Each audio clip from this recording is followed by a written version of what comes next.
someone who's kind of on our side, like on our team here. Oh well. And then she's gonna release an Eldritch Blast into the fray. All right. Roll to hit with at disadvantage as there is well, into the fray. You're looking at a wall of a very dark tornado, and you see figures along the ground. You see a figure that looks like it looks pretty large, and it's standing taller than a normal person stands, and then also up in the air, quite high, is another very large figure that just collided with the roof of a building that you saw get sucked into the tornado. What are you even aiming with disadvantage? I'm aiming at the thing on the ground. I'm aiming at what I thought was the fen beast. All right. There's two shapes. One is touching the ground, and one is high up in the air, and they both look like you reckon they're the size of the fen beast. They both look taller than a person stands. I'm gonna take that chance. I'm gonna go with the ground. All right, roll the hit. So yeah, with disadvantage, that's a 19. All right, Amara, what's your AC? It's 21. Yeah, then through all of this dark wind, a light eldritch blast comes and tings off of your plate, off of the ornate carved etched plate that you were awarded, and then whistles off into the distance, and then is replaced with just the howling winds again. It seems like there's some kind of eldritch thing. There's some kind of eldritch force attacking from outside of the tornado. Who could that be? by Another enemy. Oh my God! The fen beast has a warlock ally. Laura, you have a second eldritch blast too. I don't know if you get one eldritch blast at level 1, second one at level 5. You're right. Yeah, I have a total. Oh, shit. All right. Nice. Now, we're gonna go back to the. I roll.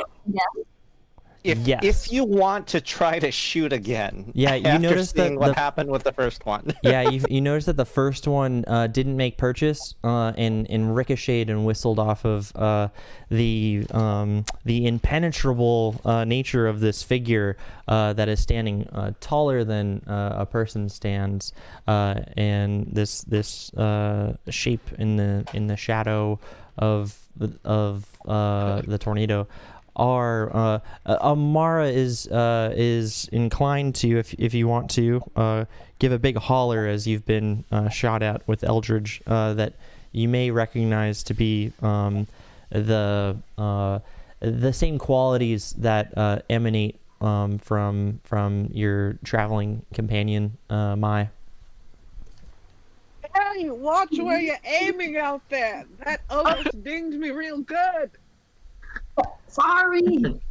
As she turns to holler at your direction, you notice that this big mound is now silhouetted and very clearly the shape of a horse and a mount. That Amara is taller than a regular person and about the size of the fen beast, because most of her is a horse, because it's not just Amara, she's also on her horse.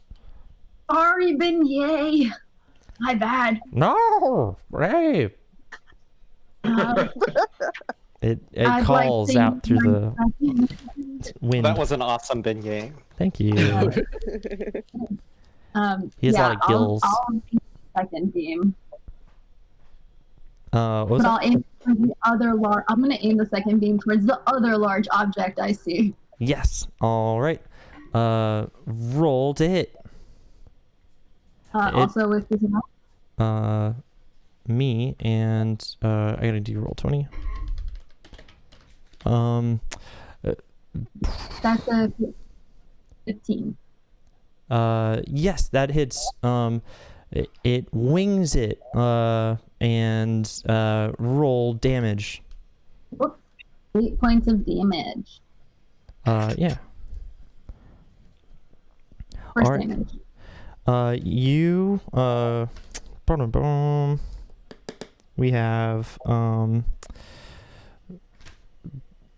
Gerald. You notice that that Eldritch Force cuts up through down below you as you're twisting around with this thing in the air, and wings the where the cheekbone of this jawless creature, and it looks like it irritates it real bad, and the blue lightning diode is starting to well up with amber warmth and heat, and not unlike it did when it last threw up lava all over you, and you are still bound, and you have your hand in its chest, and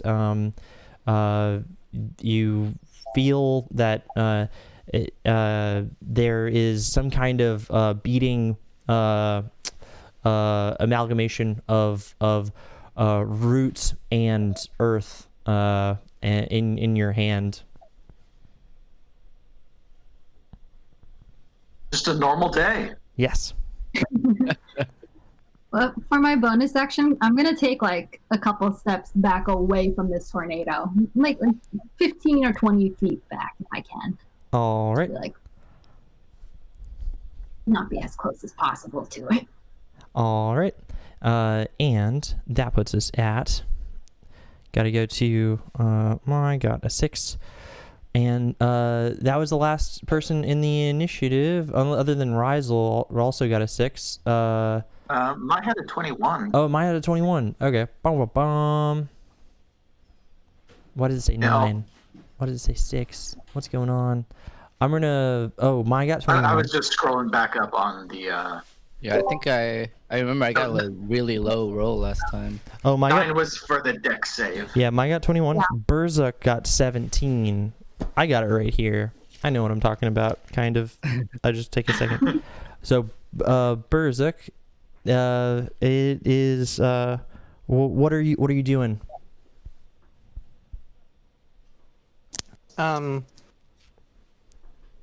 Just taking a look at the whirlwind in front of me. It arose from the fen beast, or did the fen beast like cast a spell and have it come? Like how was it? I guess conjured or summoned. Roll Arcana.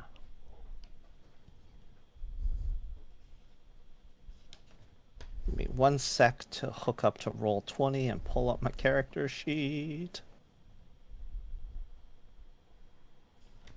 Sorry. No Let me worries. insert the elevator music real quick. Dun dun dun dun dun dun dun dun.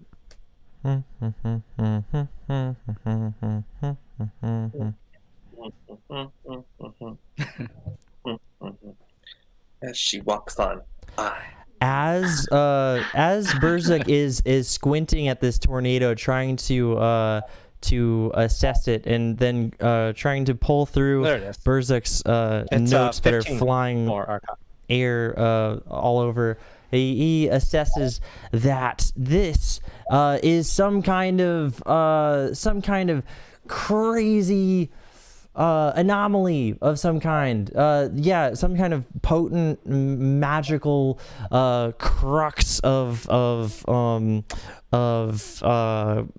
magical compound, and it seems unnatural as breathing breathing soil and more a more of an abomination than undead, some kind of great great tear in the mage. Yes, you are a follower of magical deities, and so you know that this is it goes against even magical deities. It's condoned. I mean, Maestro wrote Berserk a letter, but it was no big deal. It was. He even forgot to read it for a long time because he was using it as a coaster. Literally almost died trying to get that to you. Specifically, you with that, you remember far back in the laboratories of that Giovanni Ribisi. He played. And Wozy, yeah, you remember back in Wozy's laboratories and stuff, and it's you remember like these big diagrams of crazy nonsense that just didn't add up, and you were able to tell that, but the equation it equaled it all came to the it all added up at the very after the equals sign, and it didn't make any sense, and just like that there's this in front of you, and so it's definitely, and you know that Wozy, you're like connecting all the dots. You're like, oh, Wozy was some kind of clockwork wizard, so it's got to be some kind of crazy clockwork stuff that's that's unwarranted magical endeavors that are Okay. Yeah. Just a couple of quick other questions. Number one, how high up do I think my party is? And number two, is the source of this magical tornado, is it from the Fenbeast itself, or is it from like the ground, or can I get a sense of where it's coming from? It's definitely seems to be over time. You notice that or roll insight for that one. Yeah, as you're connecting the connecting dots.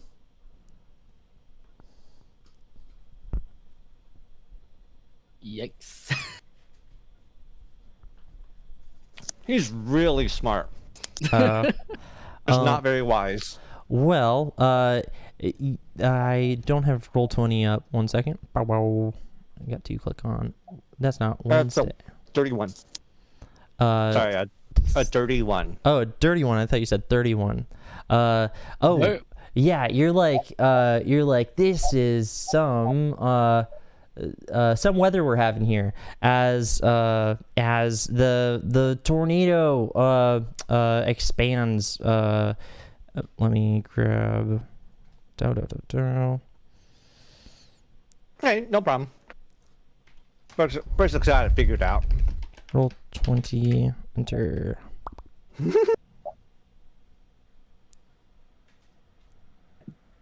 Okay. So Berserk notices that Mai had kind of backed up away from the phenomenon. Yep. A little bit behind it. So he turns his shoulders. Mai, what was it? I couldn't hear you. I think Wozy, our friend, must have left his wind magic thing on. I'm just gonna turn down the volume a little bit so I can hear you a little bit better, okay? And then he turns back to the tornado and casts Dispel Magic. Oh, alrighty. Let me link that in the roll 20 so we can get the description. New toys at level 6, guys. I can target one object, creature, or magical effect. So that's why I was asking. I'm going to try to target the effect itself, the magical effect itself, All right. and try to dispel it. And if it's an extra powerful effect, then I'll have to make a DC roll. All right. Make a DC roll.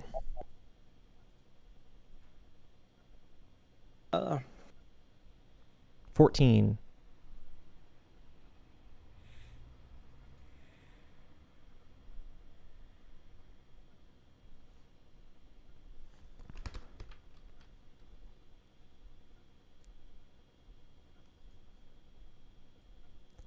I am copying the link for for Roll20, and I'm putting it into the Friday text channel, and I'm pressing paste. And that's where we are, and that's how we see the rolls that we have and what other people have and stuff, and you can virtually roll dice and stuff. And So it's not a good intelligence, only a 9. Yeah, as you try to contain and hold down this ding dang tornado and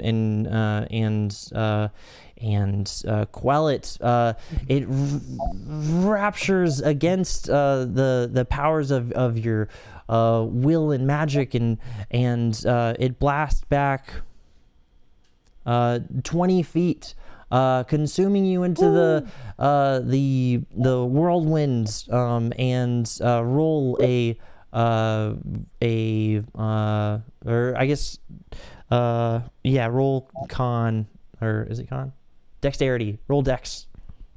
I'm gonna call out to Mai, or somewhere where I think Mai is. Hey, I forgot. Was it turn left to turn it down, or turn right? I just and roll con. Yeah. Excellent. What? Not con. Roll dexterity. Mila had a massive laugh. You're keeping, lefty, tighty, righty, loosey. I forgot. you are 17 dex. You are completely keeping your bearings and expertly balancing yourself in this whirlwind, and you feel like you know where you are, and you are have you ever seen when they take the everlasting gobstoppers and they start floating the ceiling or whatever, like you're on the last half of that scene where you're like, wait, I know how to balance myself, and I can you have expert and also you have your bearings. You know that you see Amara down below, and you see Gerald tussling with the Fen Beast a little bit ahead of you, and you're still in the whim of this tornado, but you feel like you have your bearings very well, and you're not all upside down and flailing around like the Fen Beast is. And you have communication, unless you already communicated. I think you might have hollered. I think I hollered down to Mai about turning the knob the wrong way to try to turn the volume on the tornado down. Yep. Magically speaking, there's like a magical knob somewhere, I'm sure, in Berserk's mind that he tried to, turn. Yes. And, yeah. There are literally boxes that have fairies inside that sing to you. Yeah, I think. Not sure what goes on in Berserk's head, but that probably tracks. And as you see this, you see that the portion of the marketplace that was that area is swallowed in, and you moved 20 feet back, and you were just 10 feet from it earlier. So now you're 10 feet as it's moved along with you another 20 feet, and all of these these bodegas that Rizel was shoulder to shoulder with you earlier. He was just higher because he was on on one of these market stalls or Market something like stalls, yes. And the market stall, because you were neck and neck with Mai, right? You're just higher than her. that? I mean, I went to wherever the nearest market stall was All just to right. get a higher Then grounded. roll dexterity as these Yeah, I would assume so. market stalls are being like consumed and slammed together and flying up into the air, and all of this the barrels are exploding into moonpetal oil, and the crates are exploding into a whirlwind of moonpetal seeds All right. Here we go. around you. I was gonna go shopping. Just a regular dex roll? Oh yeah, 4 Okay. 14. Fuck, I failed that. Wait. Yep, I failed that. I rolled a 7. Berserk, as you nimbly have your bearings and an eye on the whole situation, you see a shape that of a small character tumbling out of control by you and whirls around the other side of the tornado and is all out of whack. Oh, fireball! Oh wait, I don't have an action. I only have a reaction. So I guess I can only use my reaction to grab him. Yep. If I Do had we know it was Berzak my action, he might have aware? fireball. I don't know. You Was can use your Berserk reaction to try to aware? grab a hold of Rizel. Yeah, he'll just reach out with his reaction. All right. roll Dex, and you can aid him if you roll Dex and you get a 12. It'll give him a extra. It'll give him advantage. So All right, I the will 12 is the roll. number to hit for both you guys, and Berserk is rolling to catch, and Rizel is rolling to aid in having him catch. It's like 17 total. Very cool. Yeah, you just reached out your arm at the right time, so Berserk has advantage on his roll. oh, I guess I'll roll again. Because the first one was not good. I just imagine we're doing the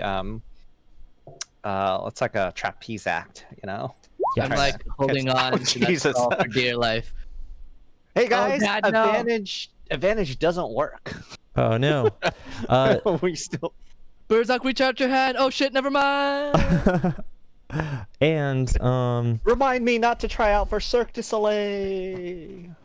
I'm flying. that puts us at Gerald.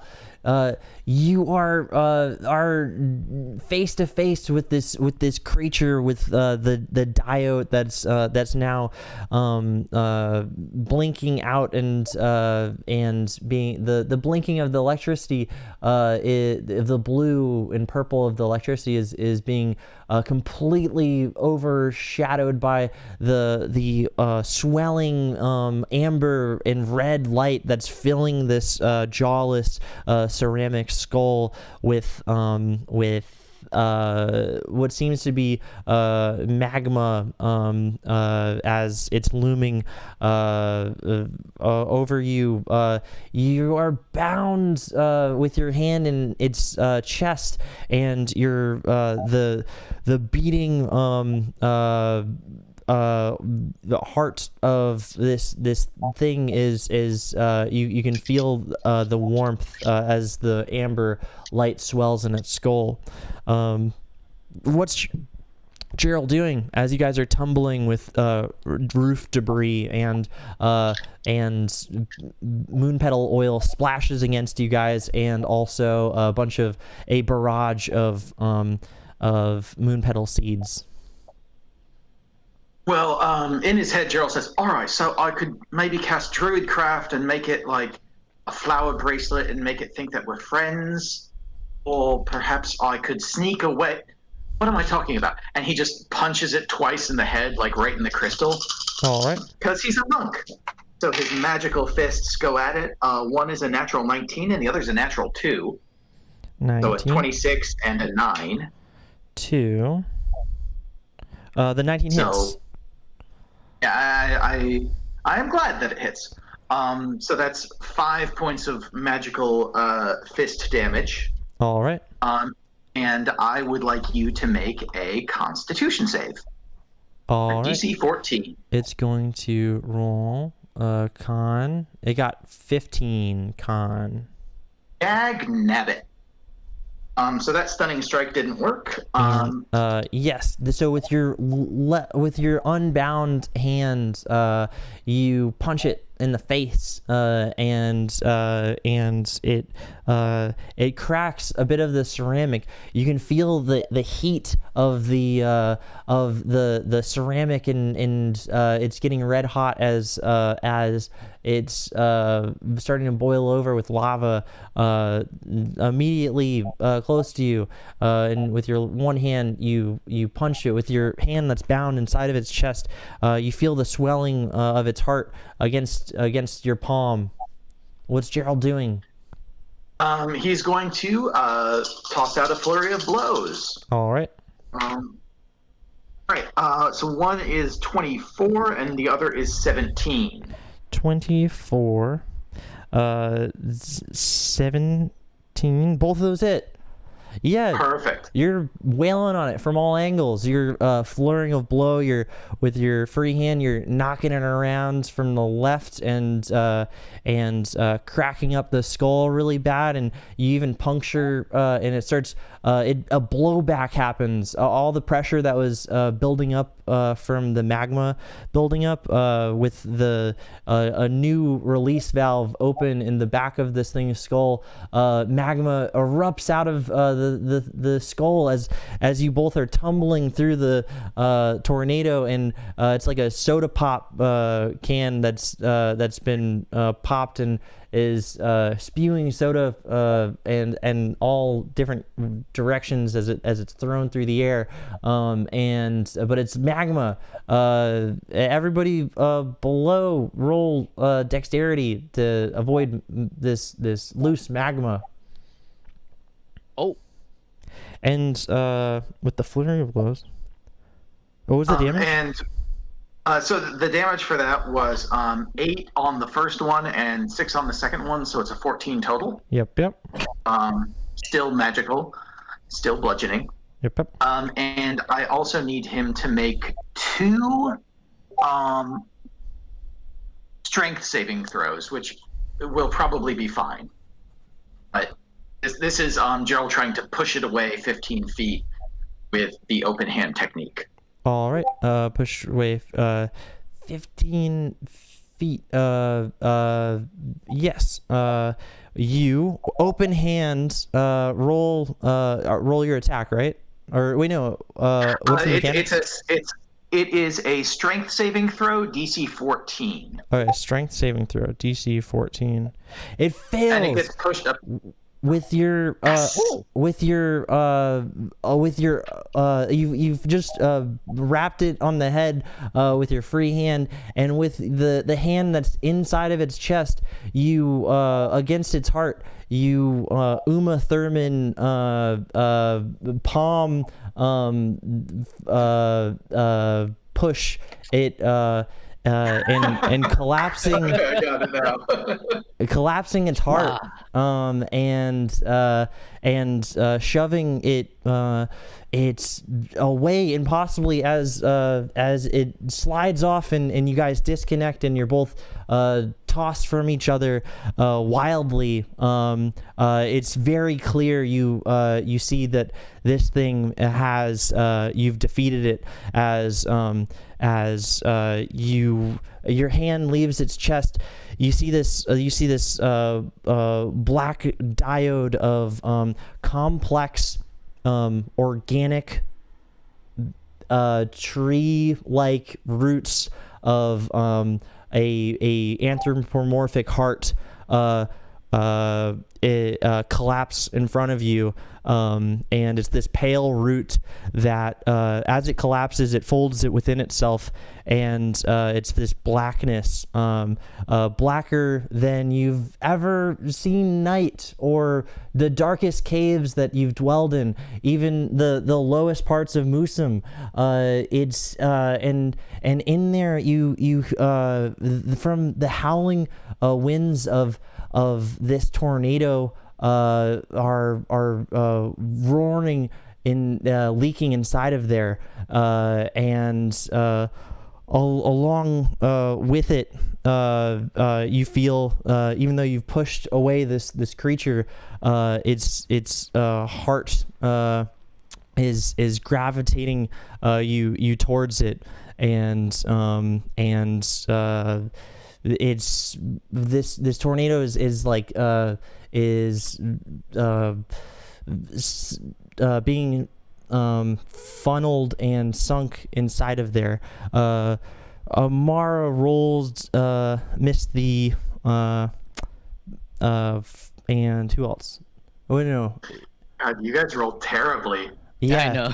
all so there's lava hitting people and doing Oh no. okay, minimum so 8 damage, and you're you guys are being you're knocked off of Beignet. Oh no, Beignet. Uh-oh. And as there's all this commotion and lava flying around, and winds are pulling, and Gerald, you're pulled into this gravitational void of this collapsed heart folding in on itself. The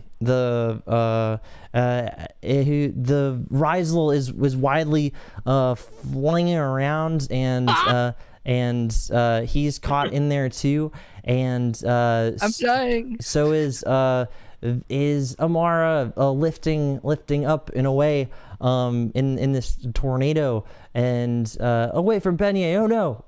And then with Berzuk also, and the like a collapsing dying star, the tornado expands in great twice the size of itself before, and completely consuming all of the marketplace of all the seeds of these Moonpetal seeds crates, and that Mai was standing among, and pulling all of that in on itself, and collapsing where there is no more tornado or marketplace, and all is quiet.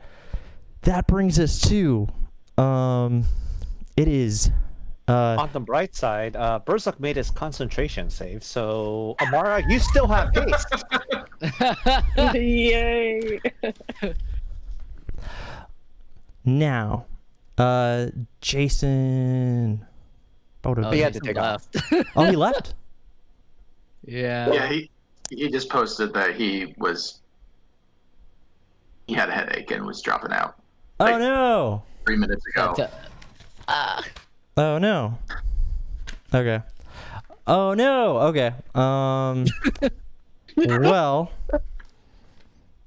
how are you guys gonna get saved from this? By brute Oh, no. force. Sorry, This is bad. saved? Where are you New going? sex monster? I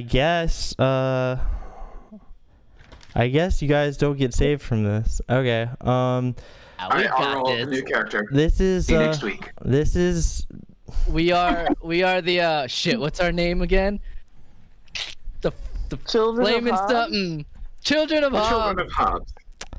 that was my fault for not incorporating him a lot sooner, because I should know that brand new people don't want to sit for 50 minutes listening to other people do stuff and not being involved. That's totally on me. Like I should have been faster and stuff. That's not good. Okay. I know that for the future. But So good, so good. I mean, it's not your fault. You actually like you genuinely had a headache. That's oh yeah, I know, but it's my just a what's that called? Common courtesy, like especially brand new people who are like, oh, I'll try this thing out, and then make it super hard to consume by like not including. Oh no! All right, you guys are you're rushing through all of this this chaotic demons. Yes, there's just demons, horrible chaotic demons that are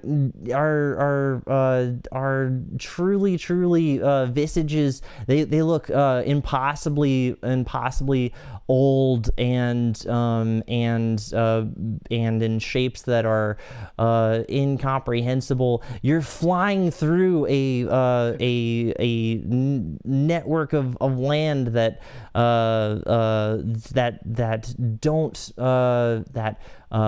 these landscapes that are that have no horizons, and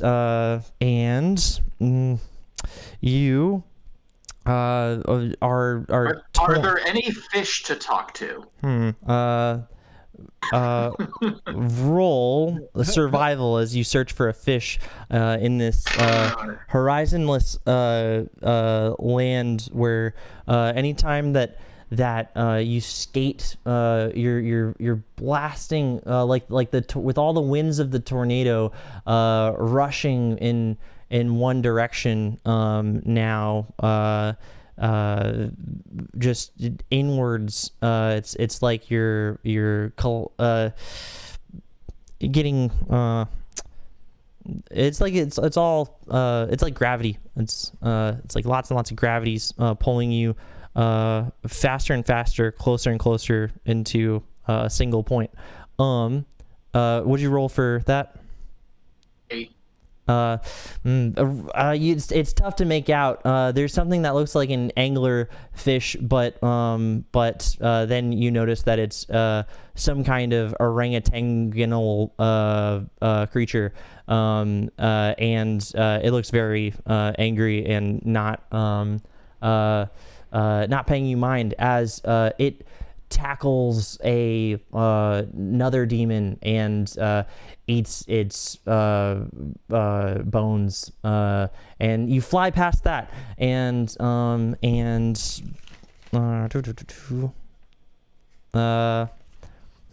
well, you guys Are we like in initiative, or is this just like all happening in a split second?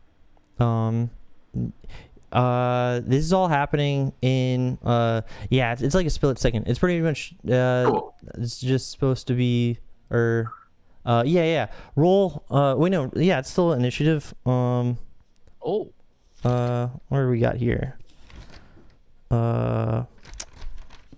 Roll whose turn? It was Berzuk's. That means it's Gerald's. Now it's Rizel. There's these crazy chaotic demons everywhere. You're flying at tornado. Save us, Rizel! You're flying at tornado speed, and inward. Oh shit! Am I? Wait, did you say the tornado died down? The tornado is going in one direction now. It no longer swirls like that. It's all going in one direction, and that direction is inward. It's not of the material. It's not of the. You can't understand it in terms of the material plane. It's very hard to perceive what's going on around you as you roll Arcana to get a glimpse of your bearings. Oh shit! Uh-oh. Okay, Arcana. In the boy. context of the reality that you're experiencing. Oh, damn. 6. Oh no! This sucks. This sucks so bad. Everything sucks. Rizal, you think that magic exists? Where am I? So am I like falling? What's happened to me? The best way the best way that you can describe what you're experiencing right now is that you're being blown at tornado speed inward, and Oh, shit. there's a lot of chaotic demons around, and there's no light, and is crazy. It's almost like you're in some kind of abyss, some kind of chaotic abyss. And but I feel myself being pushed inward. you're being blown inward. You're caught up Okay. in this force that with that arcana you can't really with your knowledge of the planes, the planar realities, you're not able to pinpoint at the moment. It just sucks real bad. As tormenting demons have caught you've caught their eye, and as you're whirring around, and it's bad. What's Rizal doing? As Okay. there's an orangutanal demonic abyssal demon has your full attention as it felt the thoughts of Rizal thinking that it was a fish, and is maddened in a craze and frenzy. So I see that one, right? Is it in front of me? It's the best way that you could describe its position from you is that it is closer in, but you are also being blown inward, and you're going. All so you're right. definitely in a collision course with this orangutanal abyssal demon. It's bad. All right, so I'm gonna can I bust out both of my daggers or just one? Because I have 2 daggers. You can bust down Tatiana. Yeah, you tear out your 2 daggers, challenging this Okay. this crazy chaotic abyssal demon that you see in front of you. So I see that in front of me, inward. and I bust out my 2 daggers, and I'm like, nope. So I turn around, and as best as I can, I'm gonna plunge those 2 daggers downward. Do I hit anything? All right. You Do I make footing? roll an attack against the fabric of mage time. Oh, jeez. For All right. the 13. Just one roll, right? The AC of you the have 2 fabric mage time is only 13. You were in an Well, it's extremely every- Am I right? Fucking magic! Oh. exposed and it's like it's like a un-HTTPS protocol, and Oh, no. nothing is protected as far as the source code of reality. There's no deities that are it's like being on It's like you got swallowed whole by a giant beast. Now you're inside. It's easier to hit. yeah. So are daggers unarmed strike? I know you're armed. The dagger is a weapon. It doesn't. My D&D only shows me attack, short bow, and If you were gonna get unarmed- into I have to a equip bare it. knuckle brawl, Yeah. and you Oh, have there to we use go. daggers, I think you'd be disqualified. There we go. Yeah. Yeah. It's. I didn't click equip on my dagger. Okay. It sees it now. Okay. So I just roll once, right? I'd say twice. You have 2 daggers. You're making 2 attacks. Okay. Dual All right, weapons. so Whew. Not any better. Well, oh, actually, okay. So one dagger, is a 13, and the other is an 8. 13 and an 8. Yeah. You make purchase and you make a tear and you make purchase and you tear as this creature that you're falling inwards towards reaches up behind you as you tear through all of this darkness and blue light pours upwards or outwards from this and bleeds into this area. It's this wind is now redirected and I'll say that you were in the front because you were closest and pending from the orangutanal demonic abyss creature demon, and so you were in front of the party and you ripped this thing open and it corrected or changed the course of this wind that was falling inward, and now it has an escape, so it's blasting outward. It's blasting outward through all of this blue light. Let's go. You fall out of this blue light, being blown upward like a geyser in a frozen lake, like a hot air escape. The party erupts from this tear in Let's go. in the abyss.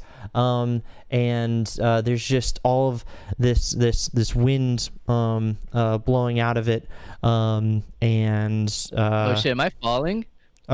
you were falling, but immediately when you get over the press, or immediately when the press, everybody falls out of this. Yeah, you fall out, but you are up as there's sky below you, which is now on top, and gravity pulls you down. You thud on ice, on frosted ice, in the middle of what seems to be column trenches. They're tapered, almost as if people have been picking at their bases and then moving on to pick at other columns. And in fact, you see among these tapered, top-heavy, very large columns of ice that make up this network of trenches of these things, you see there is four individuals who seem to be picking at a column a little bit ago. Also, there's this abyssal tear that an orangutanal abyssal demon's arm. He's going to before it closes, he's got to roll dexterity. I'm gonna say it's 12 and no, yeah. Yeah, it's this orangutanal demon arm jettisons towards the you guys as you look over the precipice of the abyss, and then like a zipper, it heal, or like a open wound, it heals itself before the palm of the serrated toothed palm of this orangutanal abyss demon breaks through and into this icy tundra that you find yourself in at the moment. There's just lots and lots of ice everywhere, and the a cool, a much softer wind than you've been listening to, and it's very, very chilly. There's it's, if it were sprinkling, it would be sprinkling, but it's snow, so it's just barely snowing, and the sky above you is this clear. It's almost as icy, frosty as the ice that is reflecting it and making it so impossibly beautifully this Cayenne, and everything is very, very quiet, and just the ticking of the ice picks on against the column. What's everybody doing? Hey, Maya, I think I Where turned the the volume hell? down. I think the volume is down now. I fixed it. Is everybody here? Where the hell are we? What happened? Where's the town? Wait, did I also fall into all of this? Yes. Oh, As my gosh. the tornado, like a collapsing star, it got like very many times its own size, and before its final. Did anything else from the market arrive with us through the tear? Yes, as all of that wind, you were traveling inward with all of these objects, and then you guys, as you were blown out, all of these this oil, like a geyser, all of this oil that's been sitting in the hot marketplace in these crates, blast everywhere upwards. This hot moonpetal oil that's splattering, and then like a big mist, the stuff that's isn't liquid is moving like a dark purple cloud, but this hot moon petal oil plasters itself in all directions with all these ice tapered ice columns, and you can see in real time as the where the splotches touched, it's melting at quite a quick pace. Also, these moon petal seeds bang against all the columns, kind of making them start to teeter and sway. And this gust of wind, one starts to tip quite far over. Yeah, it falls over, collapsing. A collapsing. A giant tapered, mined out column of ice. It collapses onto another one, and the ticking of the ice pick stops as you guys see there is a Boggle looks over at you guys in a big fur parka, and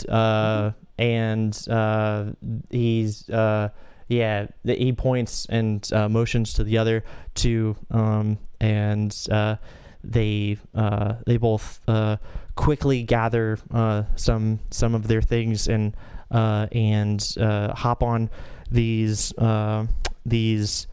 strange sleds that only have one blade in the middle rear and a round circular blade in the front, and they are moving to you guys very fast.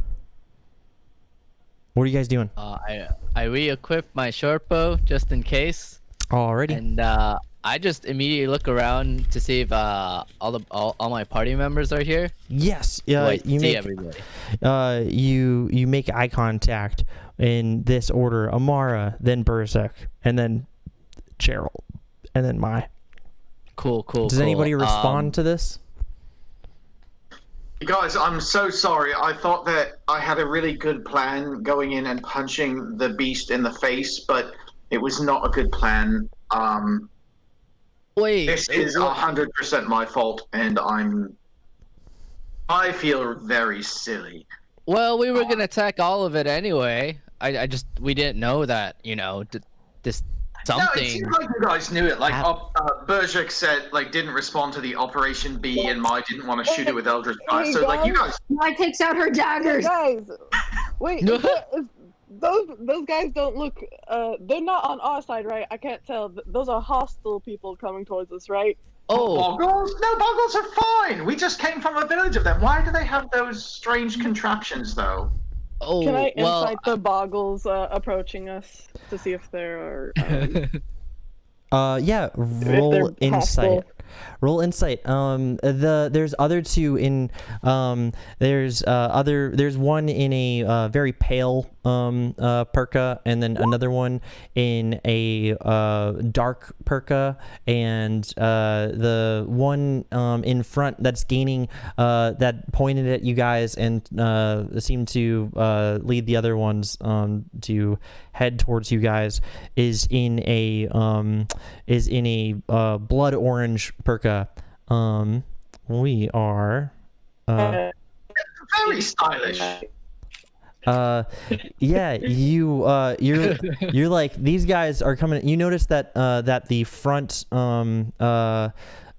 blade is cutting into the ice, and it's also headed directly towards you, and it looks a little menacing. And also, these guys are mounted on things. It reminds you of Beignet. Oh no!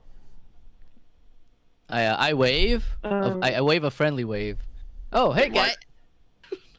Why Beignet? Oh no. It seems like Beignet had I'm looking for Beignet. when the lava a sepia tone memory plays back in your head of when the lava struck and knocked you off Beignet, and then also spooked Beignet and causing Beignet to you remember Beignet running out of the tornado from the heat of the magma. You don't blame Beignet, as Beignet had no choice, as it was almost like the universe itself forced this for dramatic stakes. Yeah, I would never blame Beignet anyway, so you didn't have to tell me that. Yes.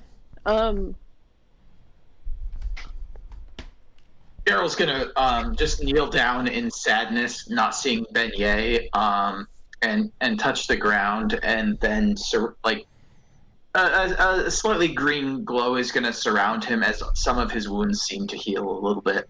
As you touch the ground, roll perception. I will do that, and I will get a 22. Whoa! I apologize. It's a 21. Whoa! Which probably changes everything. You Our notice rolls are looking up. You notice that when you touch the ground, the snow specifically over where you touched was glowing this gasoline green color. Does it remind me of the ocean that we came in on? Very much so. Very much so. It's this gasoline green patina color, almost like the color of rust, but it's emanating like a bioluminescent thing, but it's just that patch of snow. There's something in this patch of snow that's doing that. Also, there's collapsing columns. Another one can't bear the weight of the first one and falls as these people make another. They were really far out on the horizon, but now I'd say they're about more than halfway to reaching you guys. And as they go, ice and snow, there's like little V's that are being spun out from behind the rotating front wheel and blasting up behind them as they go. It's a visual spectacle. Wait, they're on a vehicle? It looks like it. It looks like some kind of Snowmobile. Out of blade. It's just like if you took a sled and you just had the one half of it, and then you had like a pizza cutter in front, and that's it. It's just like a flat sled blade with a pizza cutter one in front, and just kind of like that's what they're on. Okay, so where's the exit? Because it sounds like this place is about to collapse. So I want to look for an exit. Roll perception as you look through this all of this ice. There's so much ice, these tapered columns, but you can actually see pretty far out because the very thick columns are only thick at the top, and you notice that did you roll a 4? Yeah, I did. Oh no. Yeah, it's like kind of like a hall of mirrors, but all the mirrors are round. You can actually make out of a party of people in the distance up one of the gently rolling hills of these things. But it's just it's all way. And then you notice that it happens to be yourself. Yeah, you start to squint, and then you see yourself, and it's really hard to make out this terrain. Seems like a difficult terrain of some kind. That's what is it one vehicle that I could see? There are 3 vehicles and 4 parka wearing boggle with little pickaxes on their backs. Do I know how roughly how far it is? They immediately are upon you, and skidding, just 15 feet from you. The one in the blood orange parka skids it to a stop immediately, and puts out his hand, and he says, "Get on this! There's been a collapse. We have to get out of here immediately, or else you won't be alive. You have to." Girl's already hop on the back. All right. Yes, I'm getting on as well. Well, okay. I don't know where we are, but sure. All right. I mean, he's so stylish. Look at his parka. It's very nice. You should just get on and let's go. Roll I'm charisma. still recovering from the fact that one second we were in a town and the next second we're in ice. What's going on here? And I just get on, still bewildered. Alrighty. You guys are flying. You guys are flying quick. They're gonna roll dexterity against these collapsing columns. The guy in the very light parka is on a one of these things by himself, and it is a 11 or higher. Are these 7 saving throws? Yes. And They get +3 oh, very cool. because of my. Oh, nice. 10.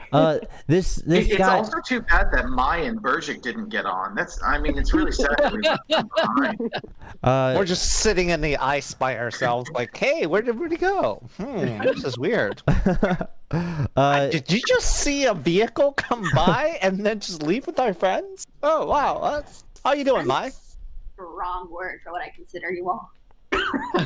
Mai and Berzuk, you notice that as your compatriots are speeding away on the blood orange guy's motorbike, Sorry, that was a joke. If that's actually happening, Gerald pulls his guy's thing up short and shouts at Bergic and Mai to get on, and Gerald will just run alongside it.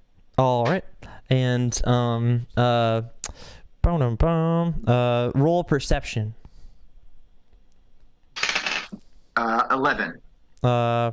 it's just lots of noise, and the sounds of cracking happens as to all the best efforts and the guidance of Amara to help this very lightly clad parka, pale parka rider. It's just to no avail as he rolls a 10 and he needed 11, and he zigs when he should have zagged, and he goes down a gently sloping prairie and to evade a collapsed a tapered column of ice, and then when that as you guys are going you went over the gently sloping prairie, when it comes back up, it's just a mangled version of the contraption that is all wonky, and there's no rider on it, and something bad happened down there, and it falls over on itself, and there's a big tuff of smoke that not smoke, powdered snow that arises as it collides with the snow patched ground. That puts us at the other riders. They're imploring you. They're like, this is serious, or I don't know your name, sir. You didn't see the name tag? Oh. Berger, just get on. Berger, come on. Oh yeah. No, I was coming. I was just taking a moment to No moments. Come on. Yeah. No, this is good. Hey, it is beautiful though. Oh Mine's on for sure. yeah, we're all on. All right. Then the Yeah, sorry, I didn't mean my joke to be taken seriously. oh, no worries. There's you guys are hauling butt through all of these collapsing columns, and there were three of these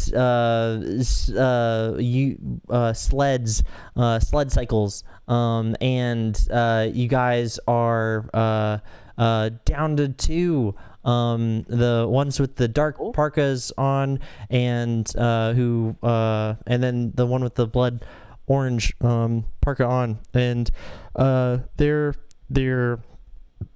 trying to evade columns. The blood orange parka with everybody who went out in the first party to go is that guy is going to try to roll 11. 12. Yeah.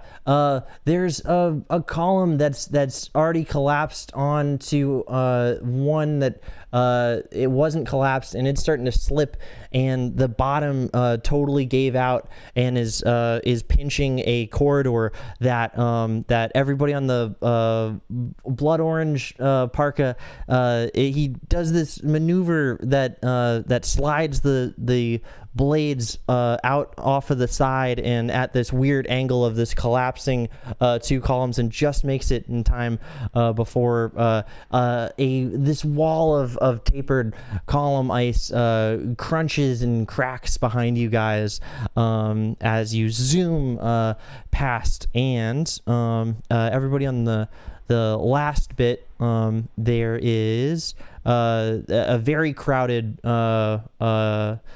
sled cycle that has I think 4 people on it, and Oh shit. they are trying to haul butt, trying to get out of this situation as they roll a 7.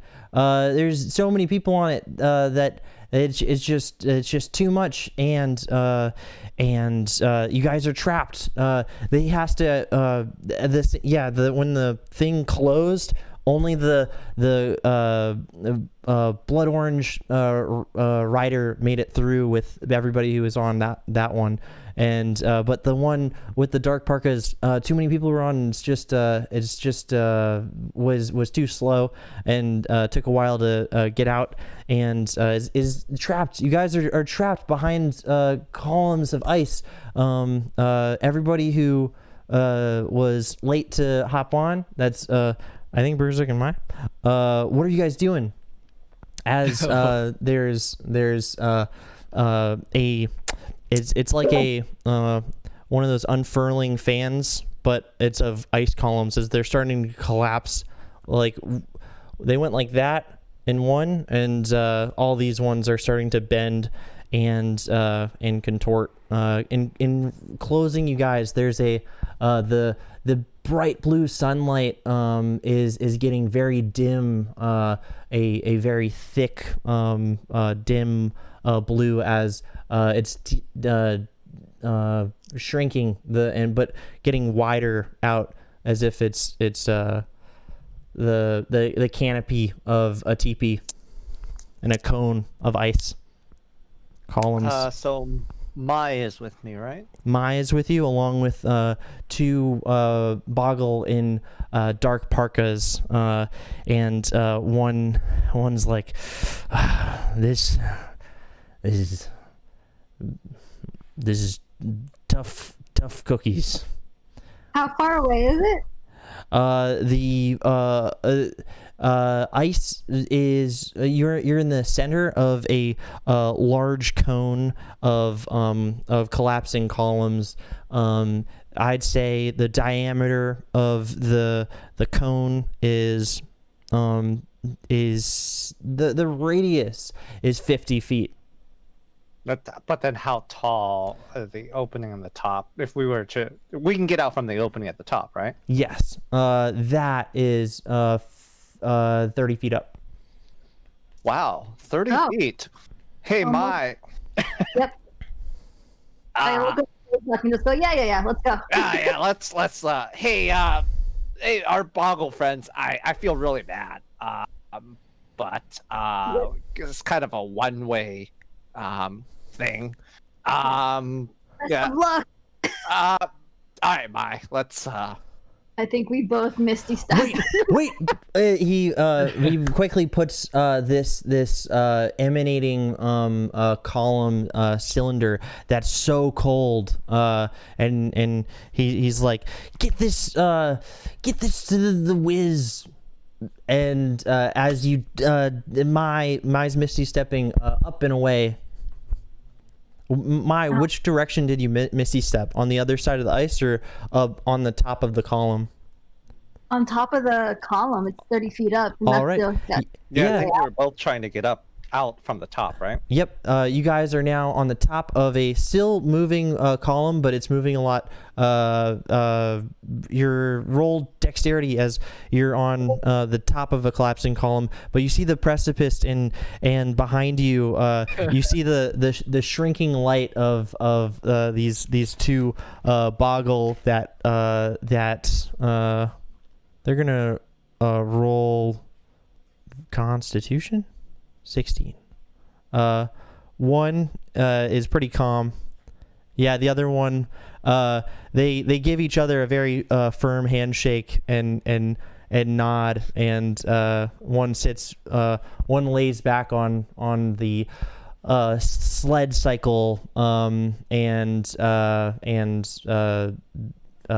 closes his eyes as the light of the top of the canopy dims and is just filled with crushed ice as it collides with itself, encapsulating them. Roll.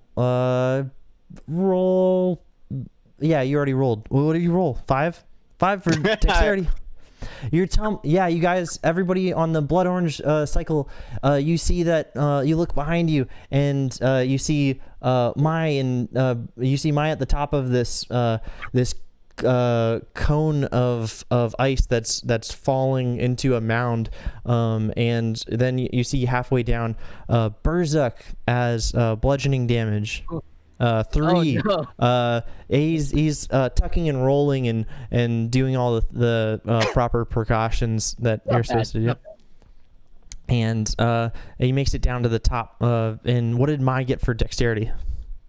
I rolled an 11. You are nimbly stepping down the exterior of this collapsing. It's getting pretty flat, like just a big mound of collapsed sheet of ice, and you make it down to the calm bottom of it, where Berzuk is sitting, he's upside down in the bottom of the ice, in a big mound of crushed ice. His legs are kicking around. Oh, woof. Berzuk spits out his mouthful of ice. Guys, I'm really sorry. Our boggle friends couldn't make it. It was tragic. Yeah. One of the Blood Orange cuts back and heads over back to you guys, and we then did stops. everything that we could. We tried to wait on the mobile. It was. We go faster. But before we left, we made like a blood pact. We said that we carry their memory with us for the rest of our lives. It was a very touching moment. You guys should have seen it. It makes me misty eyed. The Blood Orange rider kicks over in frustration, kicks over his own sled cycle and throws himself into the crushed ice where Berzuk was previously, and doesn't stop screaming, but now his screams of no are muffled in snow as you guys can still talk over it, but it's like, they were good souls. They didn't deserve to be trapped in an icy tomb forever while their body heat is slowly leached away from them in the cold, unrelenting darkness of airless death. It was just very... How did you feel has about a finger up in front of his mouth, like in the shh. Like he's not actually saying that. He's just got the finger up there like that as Berzuk goes on talking about the way that they were crushed to death with no hope of survival. They put something around my leg, right? I think they gave there's a cylinder of this emanating this gasoline green is the only way I could describe it, like cylinder it's just that it's very cold, it's just glowing. It's for how bright it is, which is pretty bright, and there's lots of reflections of the very pale and cool color temperature sunlight that is already making it bright, but this is burning this ever green, so much brighter. It seems like it is just it's like a rave glow stick, but extra thick and we raving now. Yep. Can I do an investigation about it? Yes. Describe the investigation, or what skill you're using to investigate. I'm going to. By the way, I rolled a 7. All right. Oh wait, no, I rolled +2, 9. 9. All right. And I'm going you just like take a look at it, see if there's any sort of inscriptions on it, any images or runes or anything. Just looking at it. It looks it looks natural, but like it was freshly cut. You can see the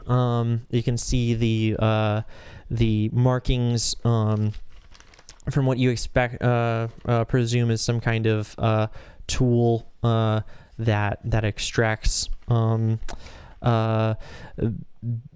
samples from ore or yeah, it seems like it was that maybe, yeah, you see that as this boggle is still screaming into the snow with his muffled by snow and punching the snow, you see the blood orange parka, it has this pickaxe, and then you reckon that these guys are some kind of excavating, we're cutting things out. It's yeah, and then as you assess, you reckon that you remember the potency of the material that lost Berzek's hand, and you remember that the bucket that you put in the dark was iridescent in this shade of gasoline green as well, and you surmise that something that it has enough magical compounds, energy, that is so potent that in dispersed throughout a whole ocean and can dissolve Berzek's hand, then condensing that to this extremely dense column of solid instead of liquid, and not diluted by natural, because the ocean seemed very natural and very expansive, that whatever this is, it seems like it's buckling with magical energy. Berzek starts going, "Hey guys, what's this? Maybe I should just reach out and touch it with my good hand." No. They gave it to me. I'm just gonna. I mean, it seems like a really good idea, though. I mean, he's very magical. He could probably figure something out about it. Well, we should ask the Boggles, right? Maybe they know something about that. I turn around. They're trying. Leave them to their misery. Oh. Do I see any other? Wait, how many Boggles are around us? There is there was the one that had a collision of some kind of bad accident off the dip, and then the other two were in the dark Perkas, were claimed by the ice cone, and so it's only the lone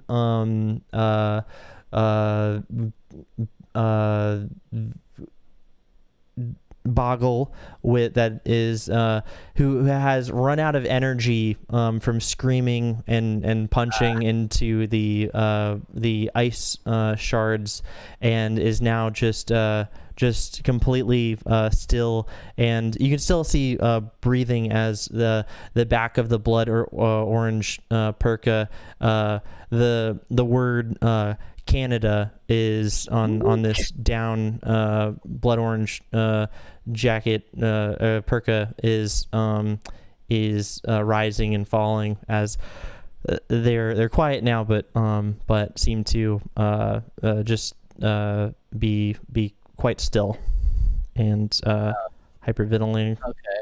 Mourning the loss of the other excavators. Oh, okay. So for lack of a better word, that person's not looking too hot. Okay. They don't seem Well- hurt, Oh. other than emotionally. Roll medicine. Alright. Or you already surmised that. Yeah, it's pretty. You didn't see the person get hurt. You saw them expertly navigate that extremely dangerous situation. You were on the bike when they did that, and at no moment did this one take damage that you saw. All right. I'm gonna go towards this boggle and be like, "Hey, just want to say thanks, I guess, for saving us." He turns and rolls out of the snow and sits and you see that there's boogers streaming down from his face and lots of tears and the ice and stuff has made his face all flush, and he's like, my friends, my brothers. No. Ooh. Hey, listen here, Mr. Boggle. I hear that and I just walk away. I'm like, ooh, I feel you need so awful about this situation. You know, allow me to swear a blood oath of servitude to avenge your loss, and you shall have a faithful servant to do whatever one task that you need to do, and the creature that shall fulfill that oath, allow me to introduce you to my associate Hobbs. He will Hobbs, and with a wave I summon Hobbs from his pocket dimension. Hobbs, this you should help this person do whatever it is that will make them feel better. You're good at that kind of thing, I'm sure. It was for nothing. The only thing that would make me feel better is if all of our efforts were for something. We've excavated the entire area and we were honing in on it. We almost had it. We almost had the unmelting you want dry Hobbs ice to excavate this whole area? Because Excuse me. Hobbs would be Blizzard, very happy to. what did you say? The unmelting what? there was legend that there was a potent substance somewhere out in this ice, and we've been excavating it high and low. We collect dry ice for our sled cycles. All the blades are they run on I don't need to know how all of your things work. I just didn't hear exactly what you said. You said you were looking for something out here. It was the unmelting something, and then Bergik started speaking, and I didn't hear it. Yeah. I'm not an engineer. I'm sorry. There's legend had it that there was a substance that of dry ice that collected that was unmelting and could provide perpetual energy, and I could be the fastest if I used it as fuel. So you're just looking for like some something to boost your speeder's velocity. What? All right, that seems like. What's the color of this substance, if you don't mind me asking? I saw it. I saw it in the column. We were cutting it out when it collapsed, and Is it that? And I point to like that thingy that I think Maya and Berzak were looking at. That's it. Oh well, there you go, buddy. At least Uh, it wasn't for nothing. So it's a substance. This It's thing that we're Mai's, looking at. obviously. Wait, that's all you wanted? Because you know, Hobbs could help you do other things too. You know, he's a very handy servant to have. You know, he would be very happy to help repay the you know, the debt that we owe you. Right, Hobbs. This is be very happy to help out our Boggle friends here. Are you sure you don't want him to like excavate some more, do some more like you know, handiwork, manual labor? He's very good at manual labor. Hobbs looks at Berzuk, then at this Boggle, and then just gingerly kind of combs his talons through a patch of ice, and then picks some of the ice out of his talon. He's looking around. And Yeah, why do you start digging, Hobbs, and let's see what you find. Maybe you'll find something that these Boggle friends could use. Hobbs attempts with his wings to cup some of the ice, but it's rather heavy, and also his feathers, they just fall through his feathers. It's not working very well. And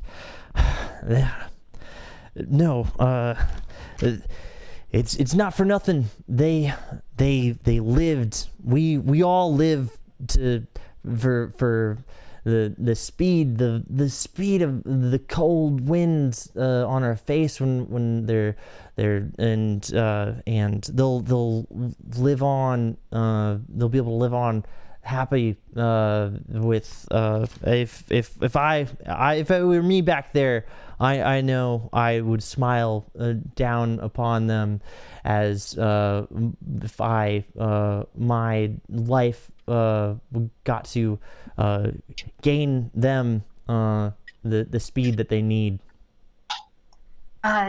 They did say something about getting this sample to somebody called the Wiz. Yep, that's the Wiz is. He makes all. He's the one who gave tinkers. He's a tinkerer. He's the best tinkerer there is the best tinker in the biz. That's if there was any tinker that could be like him, they wouldn't, because they're not the Wiz. What's this Wiz's name? Bronze. It's Wiz Bronze. Oh. Right, well, can you want to take us to him? Suppose that's as long as you're bringing that along with you. That's where we need to go. Because I've got to. They told you. I've got to bring that to the Wiz. We've got to get it to him. Oh, also, do you know where we are? Like, are we on an island? Because I'm gonna be perfectly honest with you. We just came from a foresty island and we got sucked up and dropped down here, and we have no clue where we are. Island? There ain't no water, and there ain't no water in the. It's just you're just in the frozen tundra prairie, and Holy crap. out beyond that there ain't nothing but the miles and miles of endless snow desert in all directions beyond anything out there. This ain't no island. Okay, well, damn. I guess we're not from around here, as you can obviously tell. Yeah, we're very far. Maya's gonna lean over to Berzuk and just go, "Is Rizel trying to get us robbed?" Hey, we can defend ourselves, and if not, we can escape in 30-foot increments. So, yeah, that's the next best thing. Okay, fair enough. Go on, Rice. Tell him that we have no idea where we are or what we're doing. We will save our party members just like we saved those boggles, if anything happens. Oh, well, I'm just just trying to figure out where we are. Because we kind of left, yeah, we just left. Yeah. We just left some people. I mean, It's I'm alright, sure it's we'll- perfectly fine that we've gone to another plane of existence while Wozy is able to wreak havoc in the previous plane of existence. Contacting Isabella the Witch King, Gerald looks for it. Wait, who was Bella the Witch King? I also Alright, so there's nothing there. We're definitely on another plane. I shout Isabel like as loud as I can. What? Is anything? A faint, faint, warm breeze rolls in from the north. Oh, Whoa, how did you do that, Rizal? I don't know. I figured since we were like super far and Gerald said like we were on another plane of existence. I don't know how magic works. I thought her whatever he should not be named couldn't cross planes. Is that true? I have no clue what I'm saying, but I'm going on a whim here, you guys. I mean, when we were back on the material plane, there was no sort of physical reaction when the name was said. Presumably this plane is slightly closer to the previous plane since there is some mild reaction, but I'm not an expert. I'm just a monk who punches things. I never heard of no Isabella the Witch King. You're talking about Isabella the Summer Queen. Yeah, she's in the present Stork Forest. She's that's where we're at the Wait. Yep. Wait, Stork Forest. Whoa, wait, you know about that? In the Yeah. present Stork Forest. Yeah, that's just what he said. Yep. I don't like to go in there too much. They don't let me open her up to the fullest extent. It's a tighter regulation. You can't just I'm all about speed in the forest. If you go fast, there's too many trees you can run into, and also all kinds of bad. I don't ride in the forest. No way in the nine hells am I ever gonna ride my my sled cycle anywhere near the present Stork Forest. Wait, are do you you saying- happen to know Tatiana, the queen of the fairy queen of the summer court? That's a bit presumptuous. You must be mistaken. I think there's a Tatiana in the craftsman district in the present Stork Forest, but I don't know too much about that. So you're saying we can get to the summer court Definitely from here? no queen. Yeah. But Wait, so can we? oh yeah, that's just on past Petalton.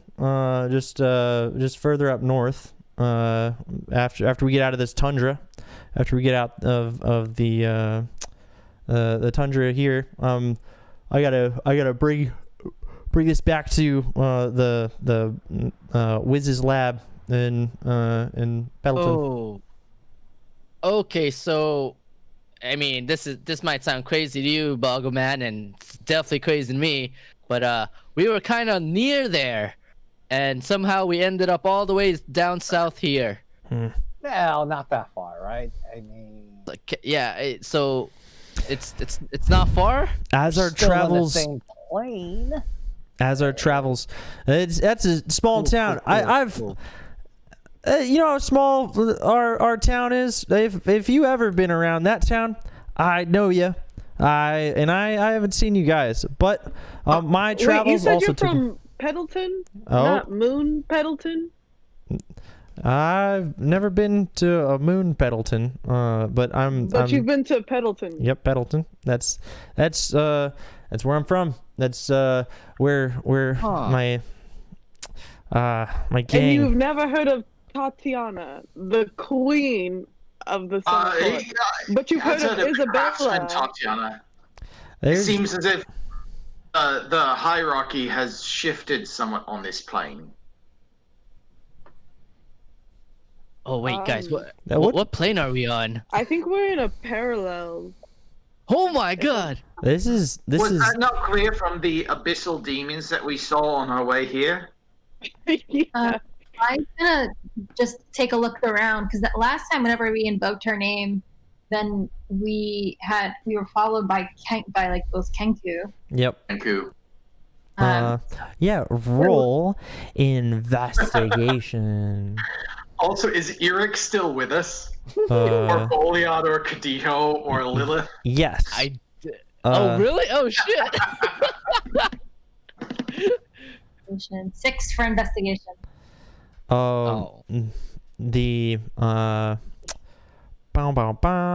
6 for investigation. Yeah, you notice that there is a small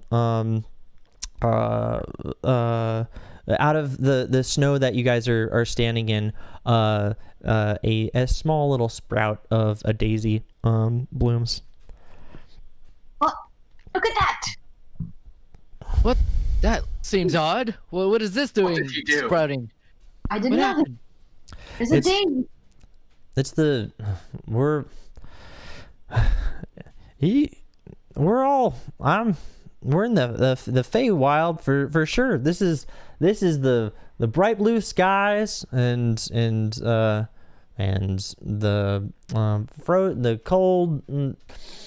cold fresh air. There's nothing like Feywild sky, that the bright sun, that bright cool blue sun. Huh. Did you say blue sun? Mm-hmm. All right. Oh shit. I think we are in a weird parallel alternate thingy-mabob. This guy doesn't even know the Tatiana. But do you know I who know- Isabel is? I know Tatiana. Oh, that she's in the crafts district. I don't fancy going around those parts because that's over in the Present Stork Forest. All that hoity-toity ness of those dang. I've heard that they do look down on people from Peddleton. Yeah, those rootin' tootin' dang. They grind me up, I tell you.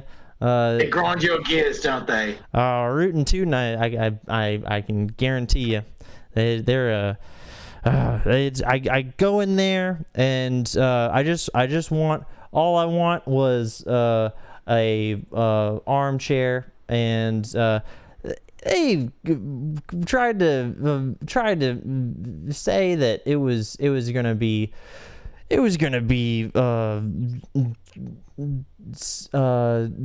12 ice crystals. What? That's too rich for my blood. I threw my hands up like this, and I was out of there. I said, all right. Looks like I'm gonna be sitting in the snow. I don't need a seat when I got the. He slaps the seat of his sled cycle.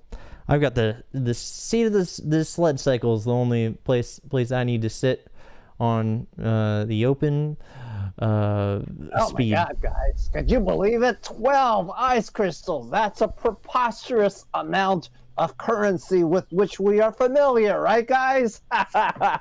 Oh, Ha Yeah, the local conversion rate for ice crystals It's to gold extravagant. is something we're all quite intimately familiar with. Regardless, Yeah. I just want to know, is there any like impending doom about to befall Pendleton? Just like, have you heard anything recently about that, or is everything peaceful over here? have you heard Good way- anything lately about the a good way to approach it. destruction of Yeah, your what's the latest? Yeah. Yeah. Culturally- Yeah, there culturally is destruction of the world. those dang Harris gang. He starts kicking some snow around. That Harris gang's gonna they're now that my gang's thin. They're gonna take over my town. It was supposed to be our town. This is no good. But I can still beat him where it counts, and that's on the Slay cycle. And if I can just beat him in if they can't catch me, they can't kill me.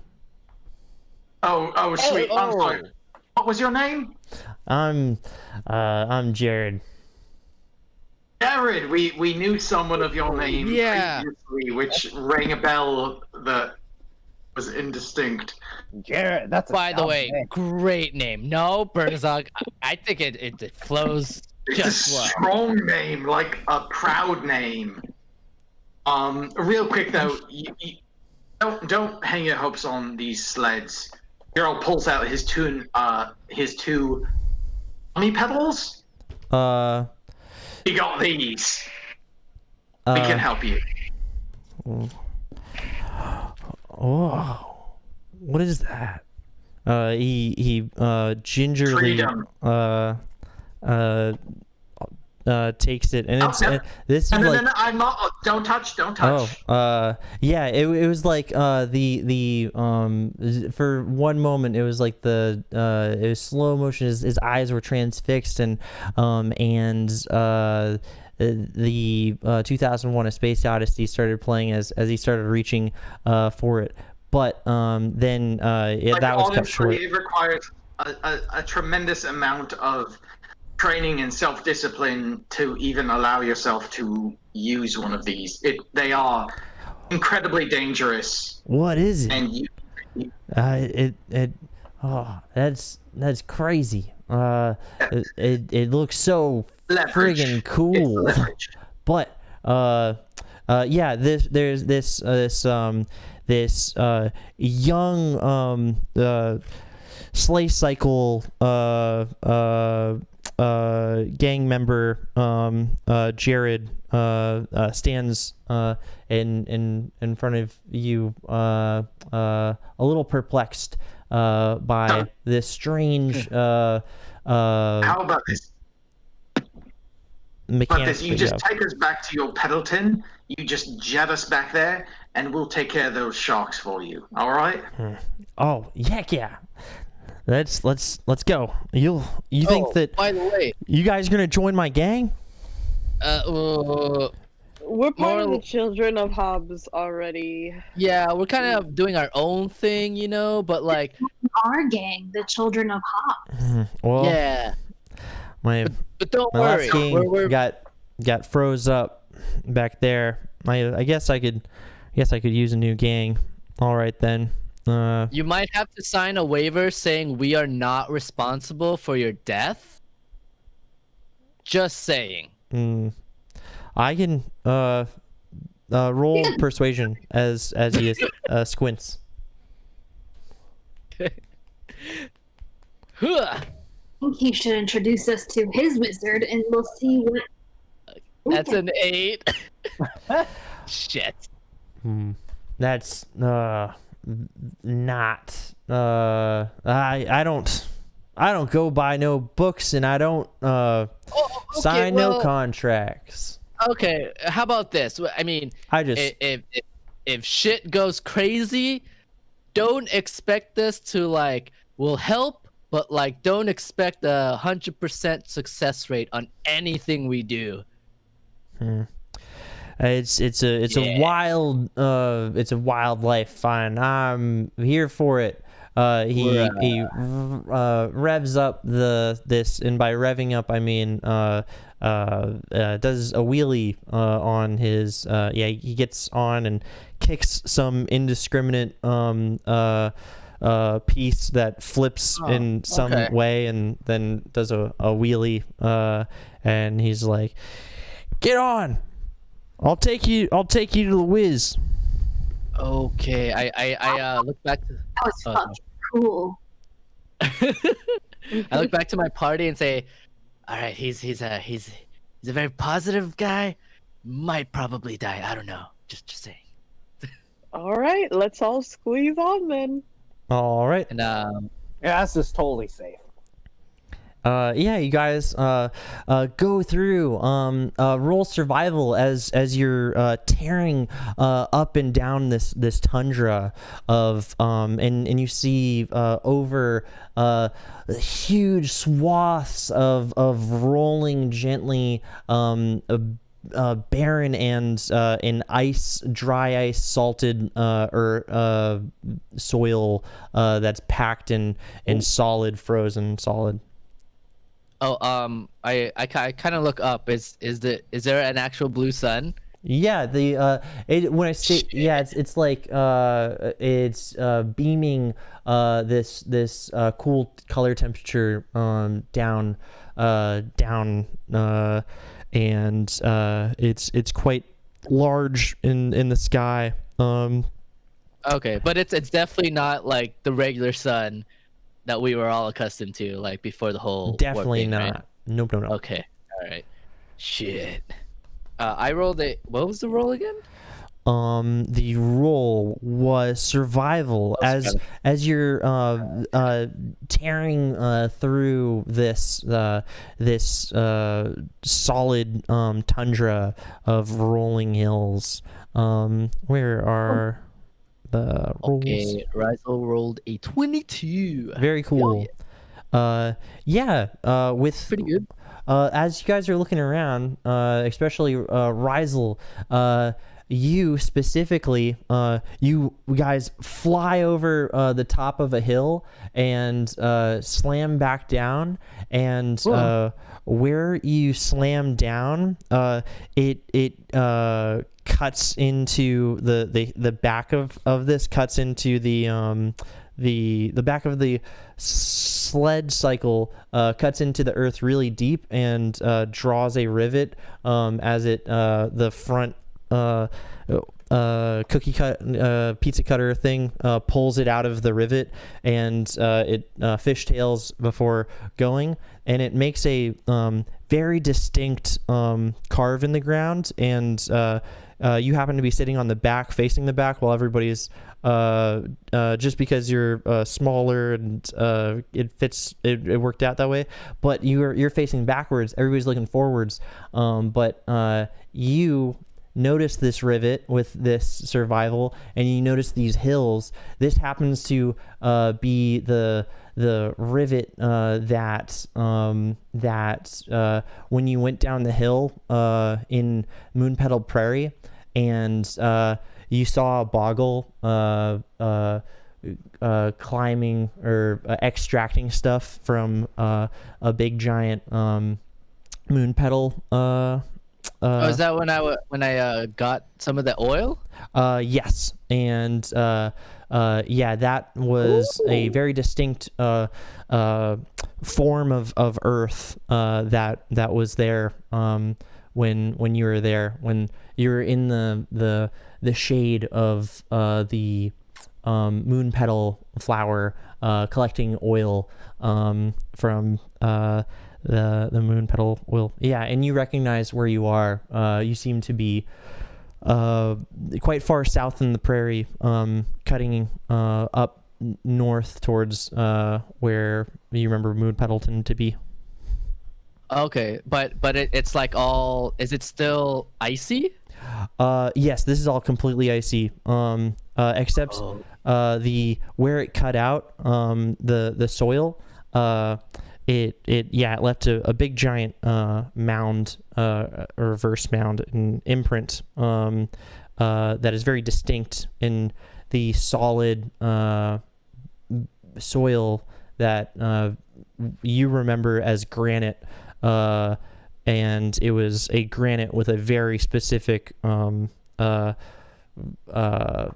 impression and fossilization almost of this distinct cut in the soil that is soil all frozen now, like solid frozen solid soil that you're looking at now as you speed away in the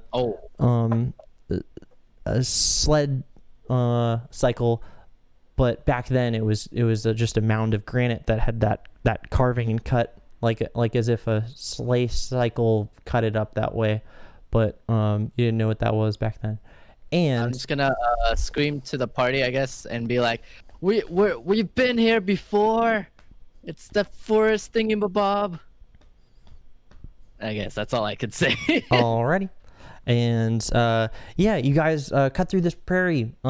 It's similar to the prairie of yore, but no petals. It doesn't seem like even the hint of a moon petal is anywhere to be seen.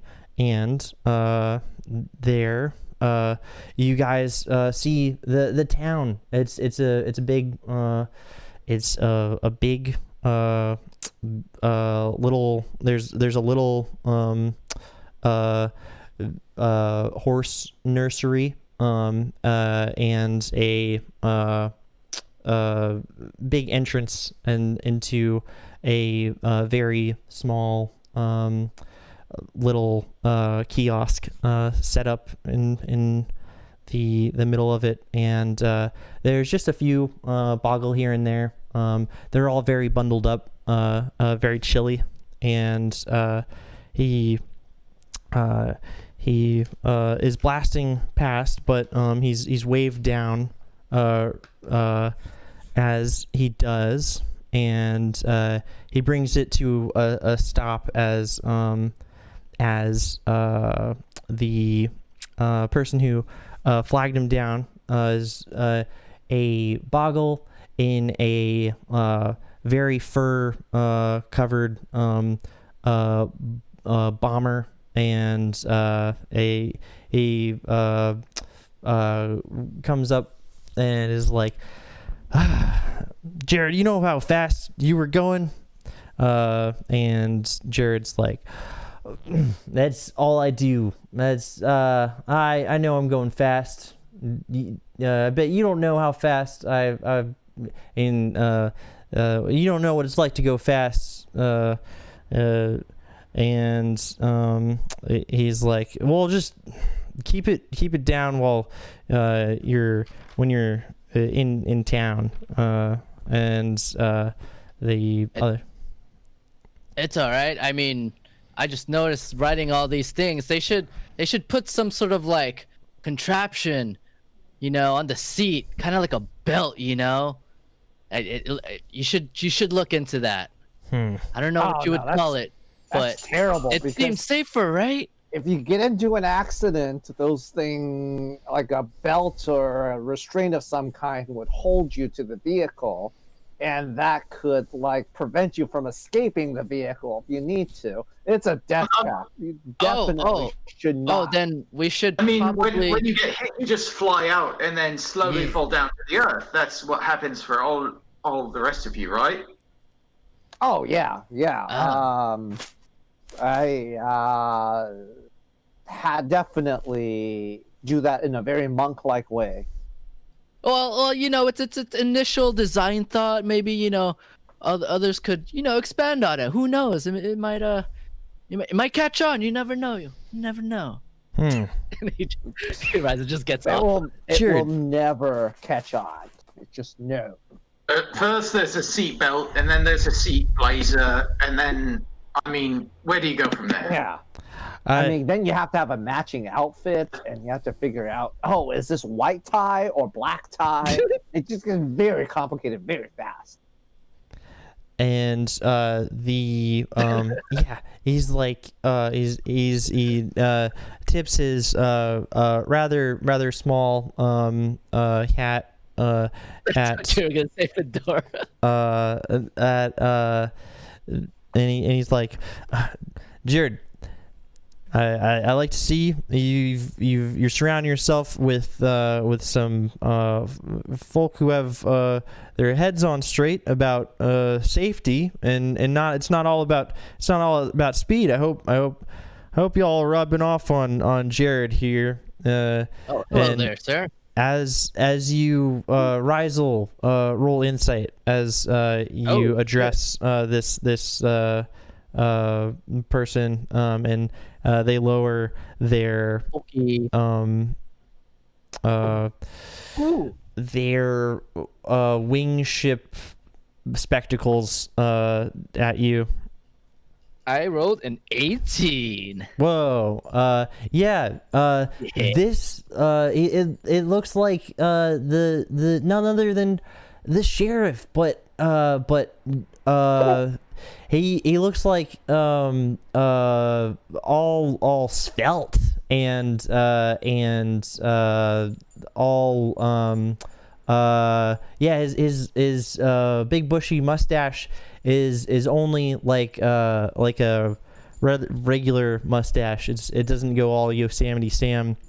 And what was the original sheriff's name again? I forgot. Apologies. This is the deputy or the sheriff. I believe it was Sheriff Willingham. Sheriff Willingham? Yeah. Shoot, I need to write that down. Wait. Willingham. Okay. So that was the original sheriff. Oh, okay. Yep. Okay. So, I scream out, "Oh my God, Sheriff Willingham!" What's his reaction? That's above my pay grade, pal. Huh? But that's that's not I don't inspire. I'm just a simple deputy here. I'm on duty at the front gate here, just making sure everybody's who's coming in is coming in safe. And there's been a lot of this racing going on. I get it. You see, I'm a deputy too. You see, I mean, we get it. You can trust me. I got one of these badges. Is your name Willingham? I'm sorry, you just look so familiar. It's tripping me out. What is your name, sir? Sorry for jumping the gun. Deputy Willingham. Deputy Willingham. Oh, okay. Deputy. Yep. How do you guys feel about like fen beasts? Like, is there one around here, or do they come around here often? There might be one. If there hasn't been a fen beast around here, no how. I sure as heck hope not. But there was. You can go find a fen beast maybe in the autumn bog. If you're looking for fantastical creatures, and Yeah. Next town hall meeting or something. I mean, the fen beasts. I mean, those crazy creatures. We never see one of that. Hey, by the way, is anybody in town getting married anytime soon? Just out of curiosity. oh. Well, there's always a get together here and there, and heck, if I wasn't a matchmaker myself, I'd put together those two puppy love Natalia and Lay. They've Wait, Natalia and Ray? Really? oh yeah, they're he Oh keeps damn. she keeps hanging around his horse nursery.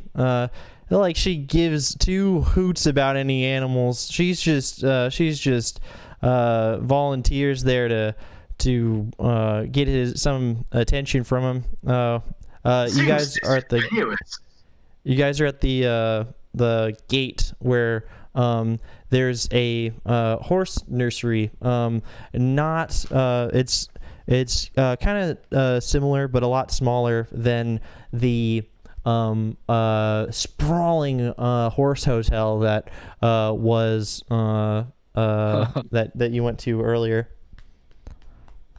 So there was no like crazy And- commotion in town? Oh Who would cause oh a big- yes, yes there was, and Oh. was. Jared was in the middle of it. There's you're always there was a big race and a big dispute about who came in Oh. first, and Oh. Well, I was thinking more on the large scale, crazy, destructive floor is lava, tornado shit going on. No, none of that? None of that?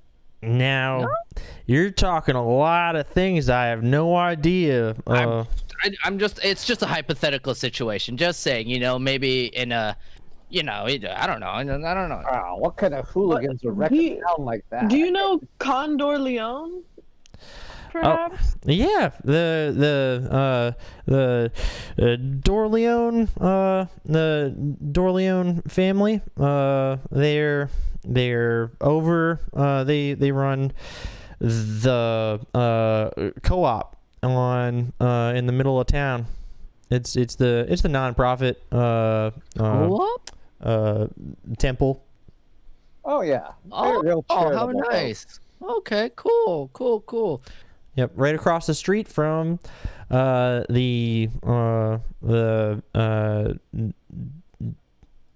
the sheriff's office. Okay, we should, guys, where the hell do we go to try to get a bearings in all this? We're There's clearly not in our reality. And yeah, you guys are at the gate of the town. It's open. You guys are parked on the bike still, and there is the immediately in front of you. You see a very small little wooden temple on the other side of a very small little kiosk. The marketplace, the sprawling marketplace that was there, is now kind of just two kiosks on either side, and two people kind of squinting at each other as they first were looking at you, and then looked at each other and squinted as they're each other's competition. And then also there is at the horse nursery a very young lay, and he's helping a little horse with its horse work. It's like trying to pull a very small wheeled barrel, and he's helping it. And there's Natalia pretending like she has worked with a horse before, and How old is Natalia looking? Yeah. Is everyone? I want to look. Is everyone younger? oh yeah, absolutely. Everybody seems like they've been eating well and doing lots of exfoliating or something, yeah, it seems like everybody's younger, and the place seems smaller, and and quieter, and you see. All right. Well, we've got just one last question before we find some place to rest our heads. Rest up? Yeah. Have you ever heard of someone named Ellie?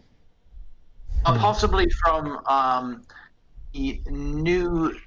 I'm sorry, the present Stalk Forest. Have you heard of an Ellie from there? There's the Ellie and of the districts. I think she's over in the present Stork forest. She spins all kinds of upholstery. And you can probably find her in the crafts district, probably, I reckon. Well, thank you for the ride. And Gerald looks to the rest of his party. Shall we head to the inn and rest for the night and then head out to Present Stoke Forest in the morning? Or was there something else you all wanted to do here, what we should do? Wanted to ask if we also look younger and better in this world. Very good question. Yeah. You guys look like you had a heck of a breakfast and a rough afternoon, and went through the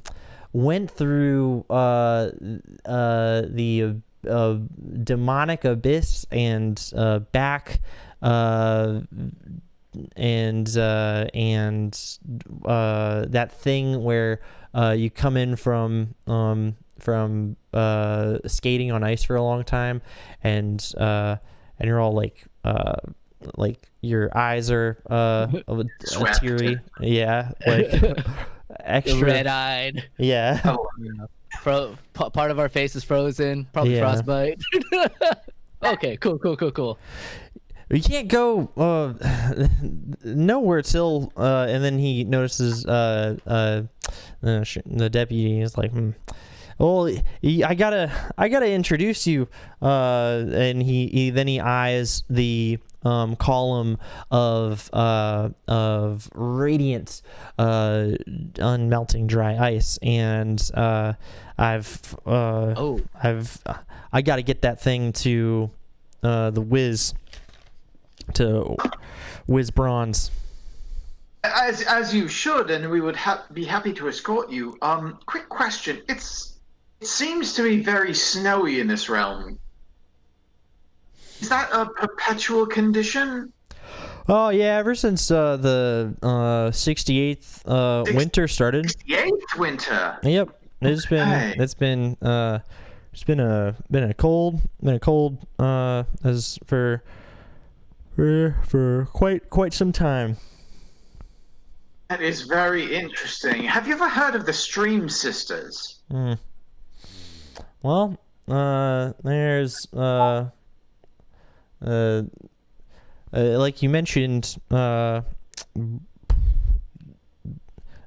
Ellie. There's Ellie Stream. I don't know too much about. It's Ellie Stream. I always thought it was Ellie Steam. That's my bad. I didn't know she had no sister, but I guess with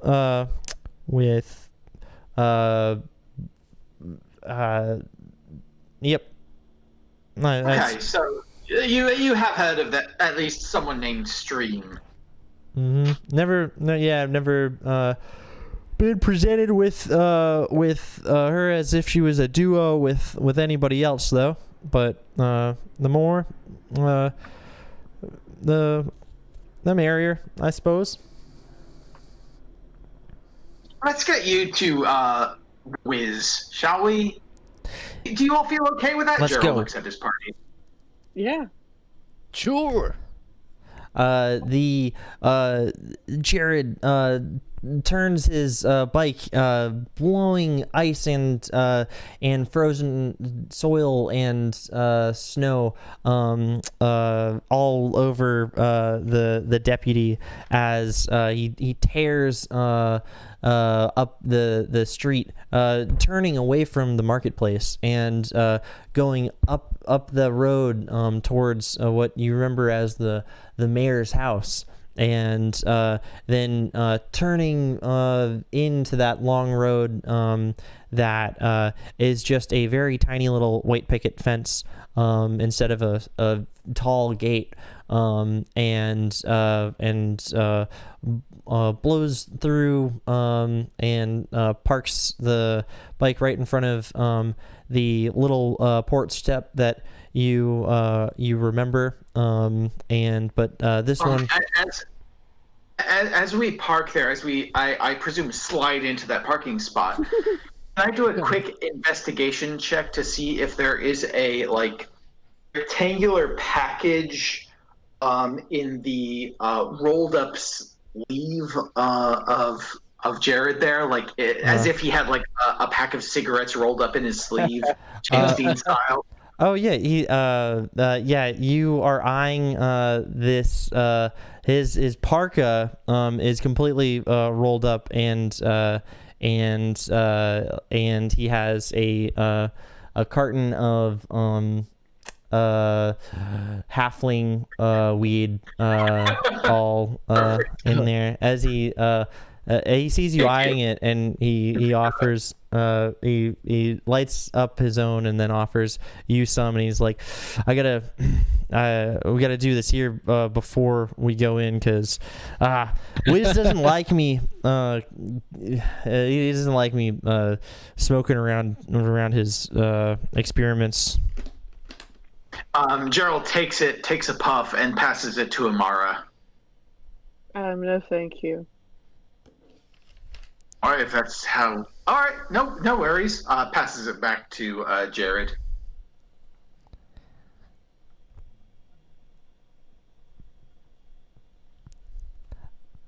There, he rolls Constitution as he tries to smoke it really fast so that he can get in. He seems a bit eager. He's coughing. No, like, don't do that. Don't do that. No. Excess is always an enemy. Seek the middle path, Jared. Seek the middle path. Don't do too much. Roll persuasion as your words. Oh wait, did he throw it on the ground? Yes. Okay, Rizal picks it up and sniffs it. All right. And he's like, I've had stronger in nature, and he just throws it back down. All right. I imagine that the Goblin Rizal just eats it, full on ingest. He would have, but he's had stronger in his clan. That was a 16 persuasion, by the way. Yeah, your words seem to resonate with him, and it seems like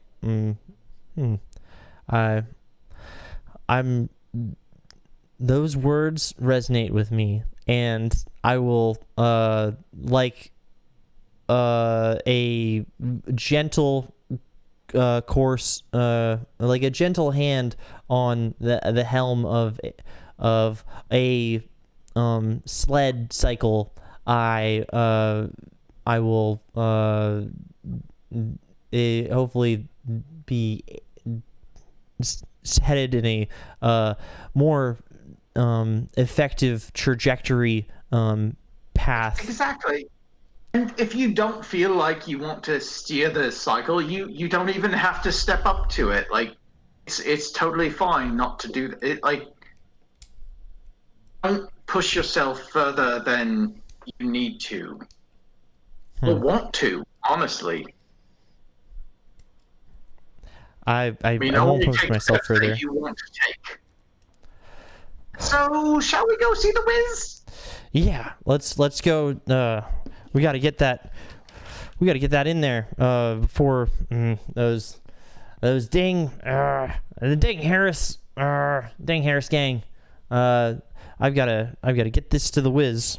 And Indeed, and I'm sorry if I delayed us by talk of this. I just wanted you to make sure that you didn't feel like you were under any sort of pressure to do anything you weren't comfortable with, because I don't want that to be what you take away from this. I appreciate your considerateness. This gang is different from the last gang that I was in. Let's go. And he runs on up these porch steps and into it's a lot like the prairie house that you were in at the brunch, but this one has a bunch of doohickeys and things and bleeps and bloops and bubbly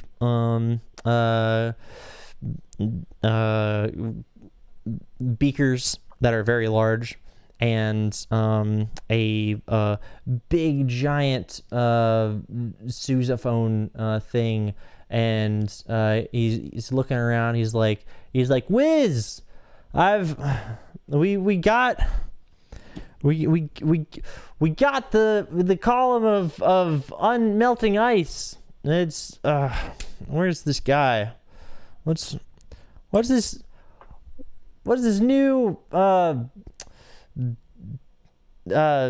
magical device that you got here? As he inspects this strange horn, you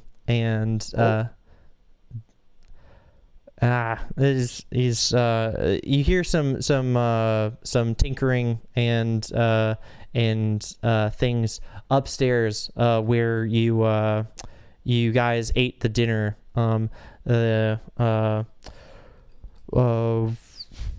Have you what are you guys doing? You see lots of doohickeys around and thingamajigs. They're all bleeping. I immediately shout the word Wozy. What happens? Alrighty. Just out. Yeah. Wozy! You Hello? Out of the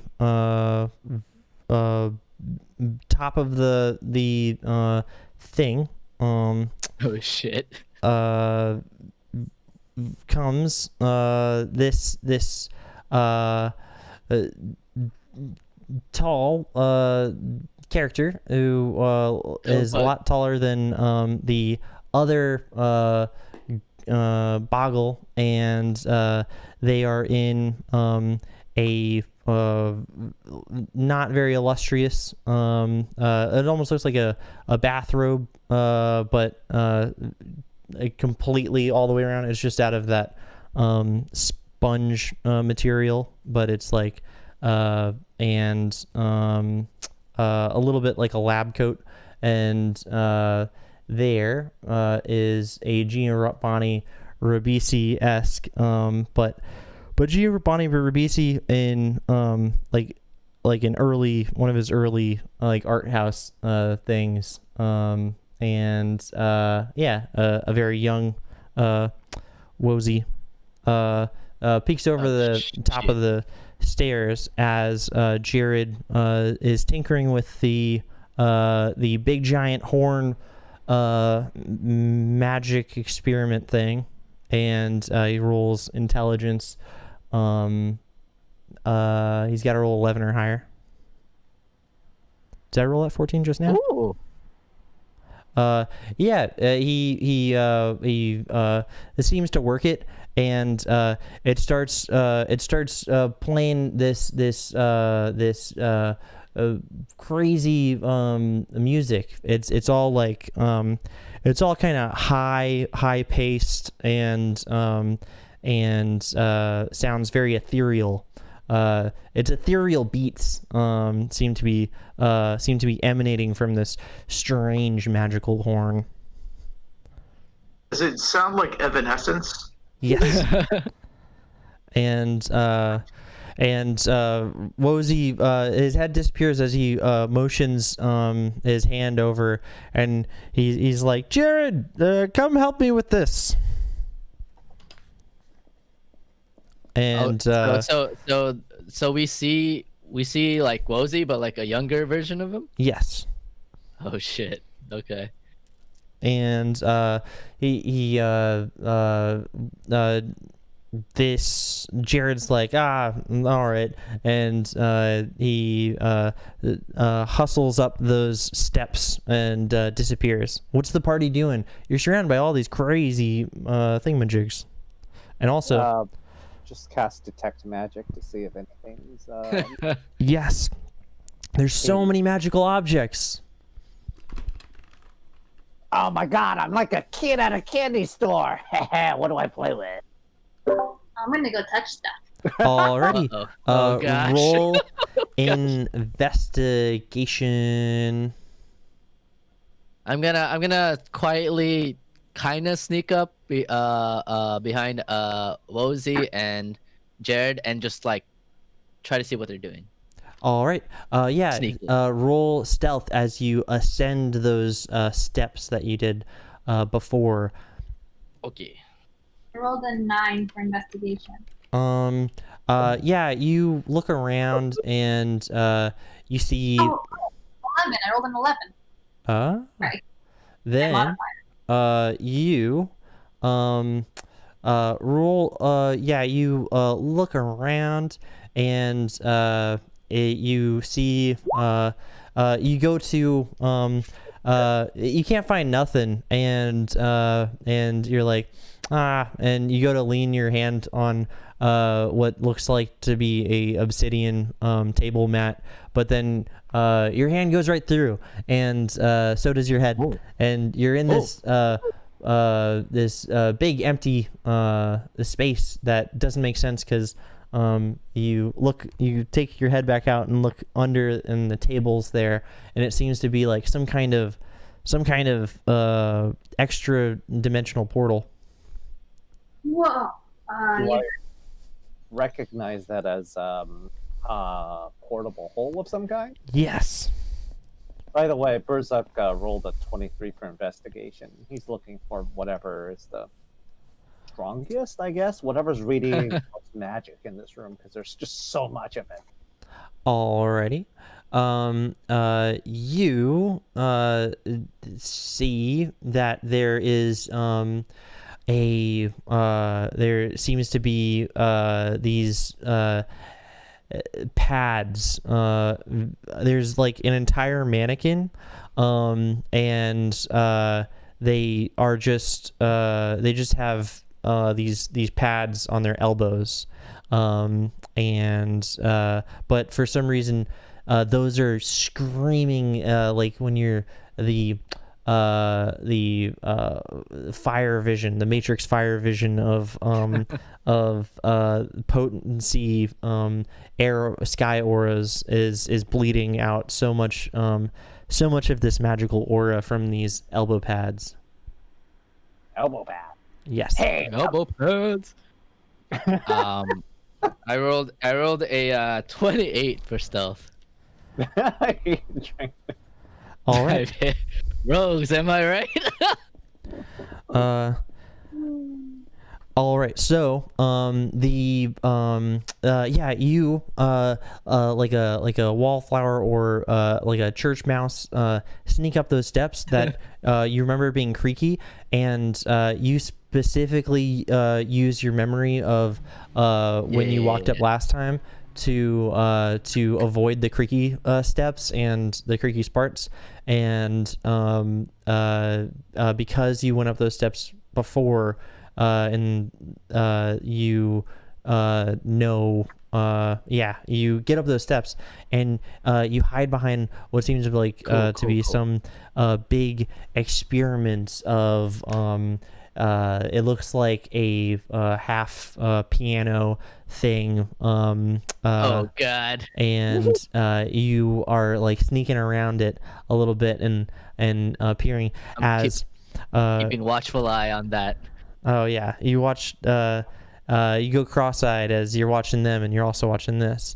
And there's the Wiz, and there's Wozy, and also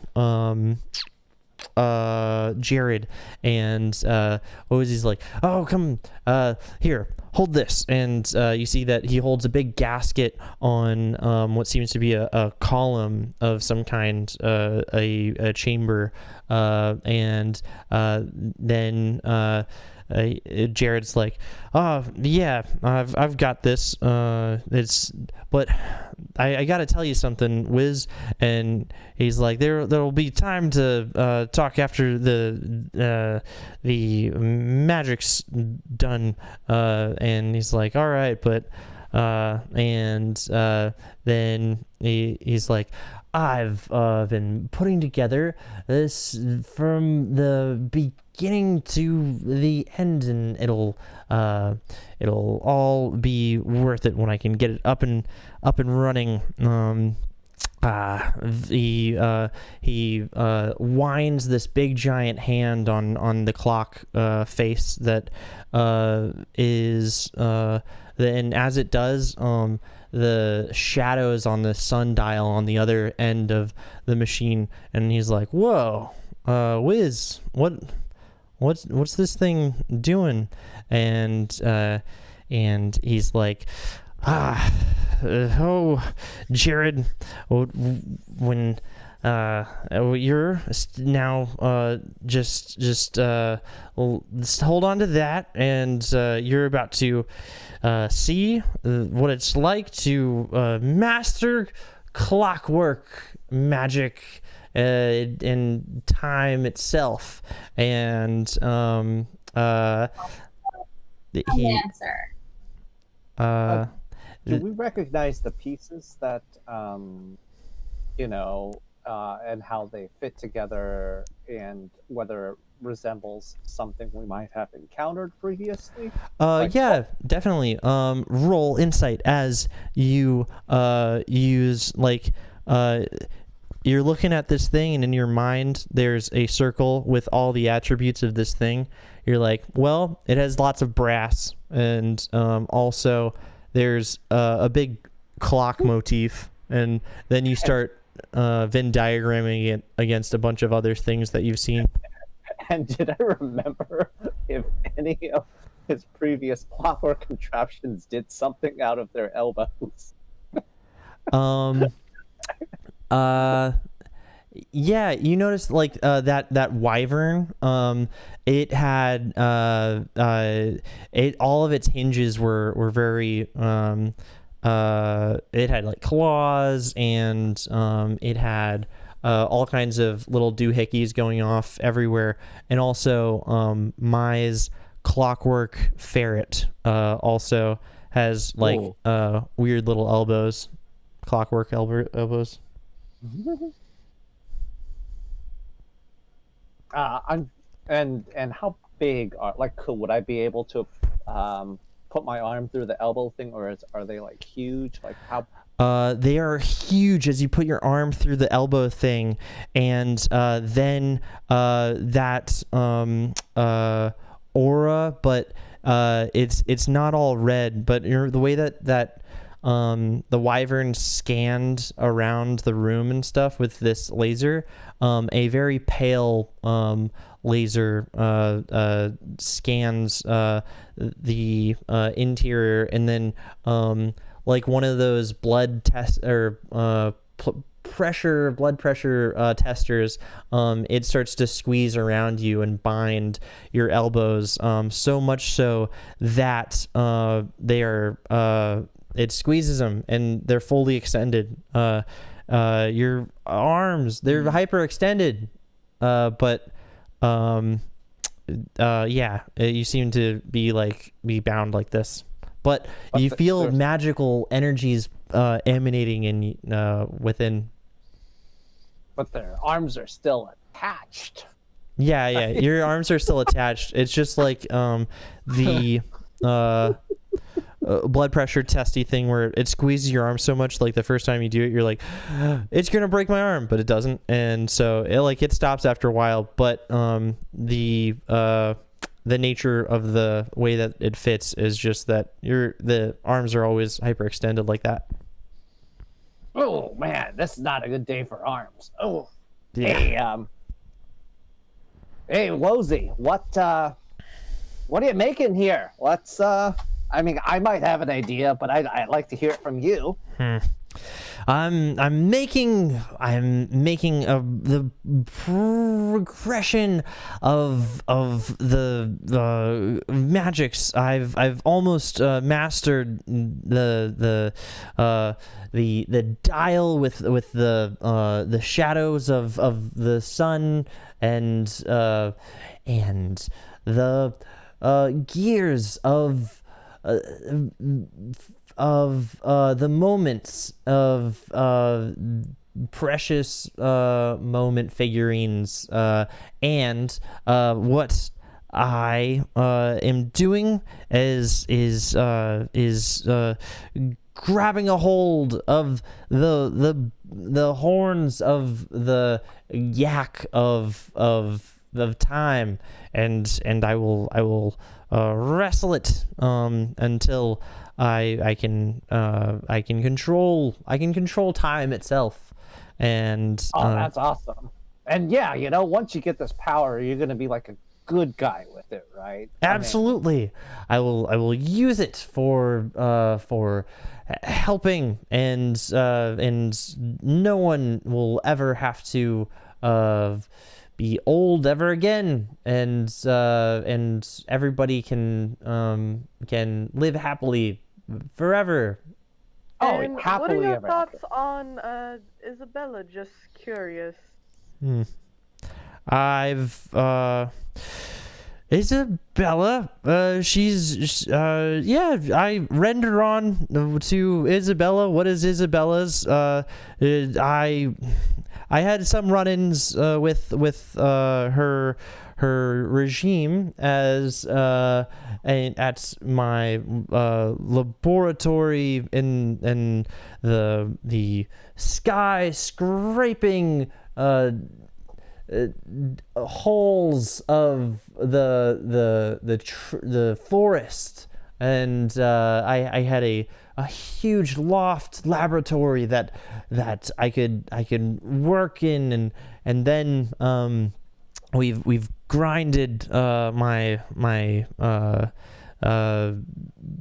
works, and so I've come out away from the hustle bustle of the city where I can work in peace, and Jared here, he's been helping me in exchange for my expertise and creating these rather rudimentary sled cycles and in maintaining them.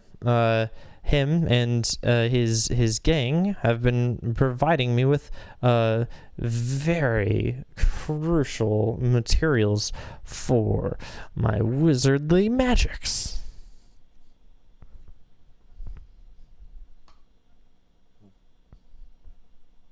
Oh yeah, that's great. Flip that. As he tries to, he's holding on to two things. He's holding on to a gasket and a ferret. I'm just continuing to hide. I'm just listening in on all this, just in case shit goes down. Alrighty. Why was she go down with Wozy? I mean, we like Wozy, right? I'm hiding from everyone right now. Alrighty. Then there is the rolls out boom 8. Oh no. The gasket flies off, and the weasel runs away, and it's like he's like, "No! I need that." And the shadows that were all lining up and everything seemed to be working as a planned start spilling out everywhere onto the floor. And there's just a bunch of shadow all over the floor, and the hull of this brass thing buckles and explodes. Roll dexterity. Wozy got a 18. Jared got a 10. Oh no, 11 or higher. Is this a save Yes. for everyone? Wait, everyone? Oh. Okay. All right, this is for everyone. Yes. Everybody who's upstairs. I definitely was.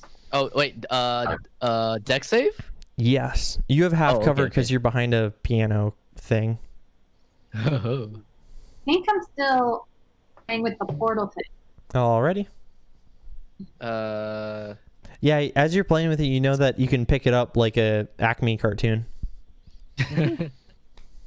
So cool. Can I roll it up? Yes.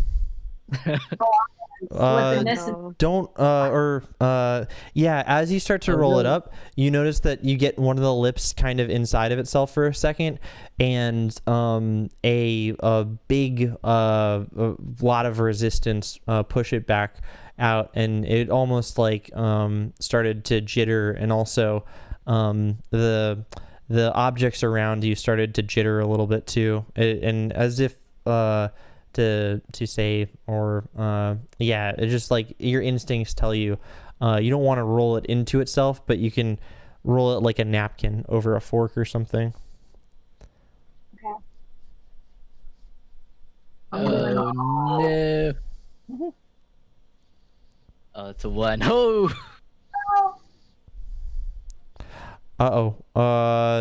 Yeah. The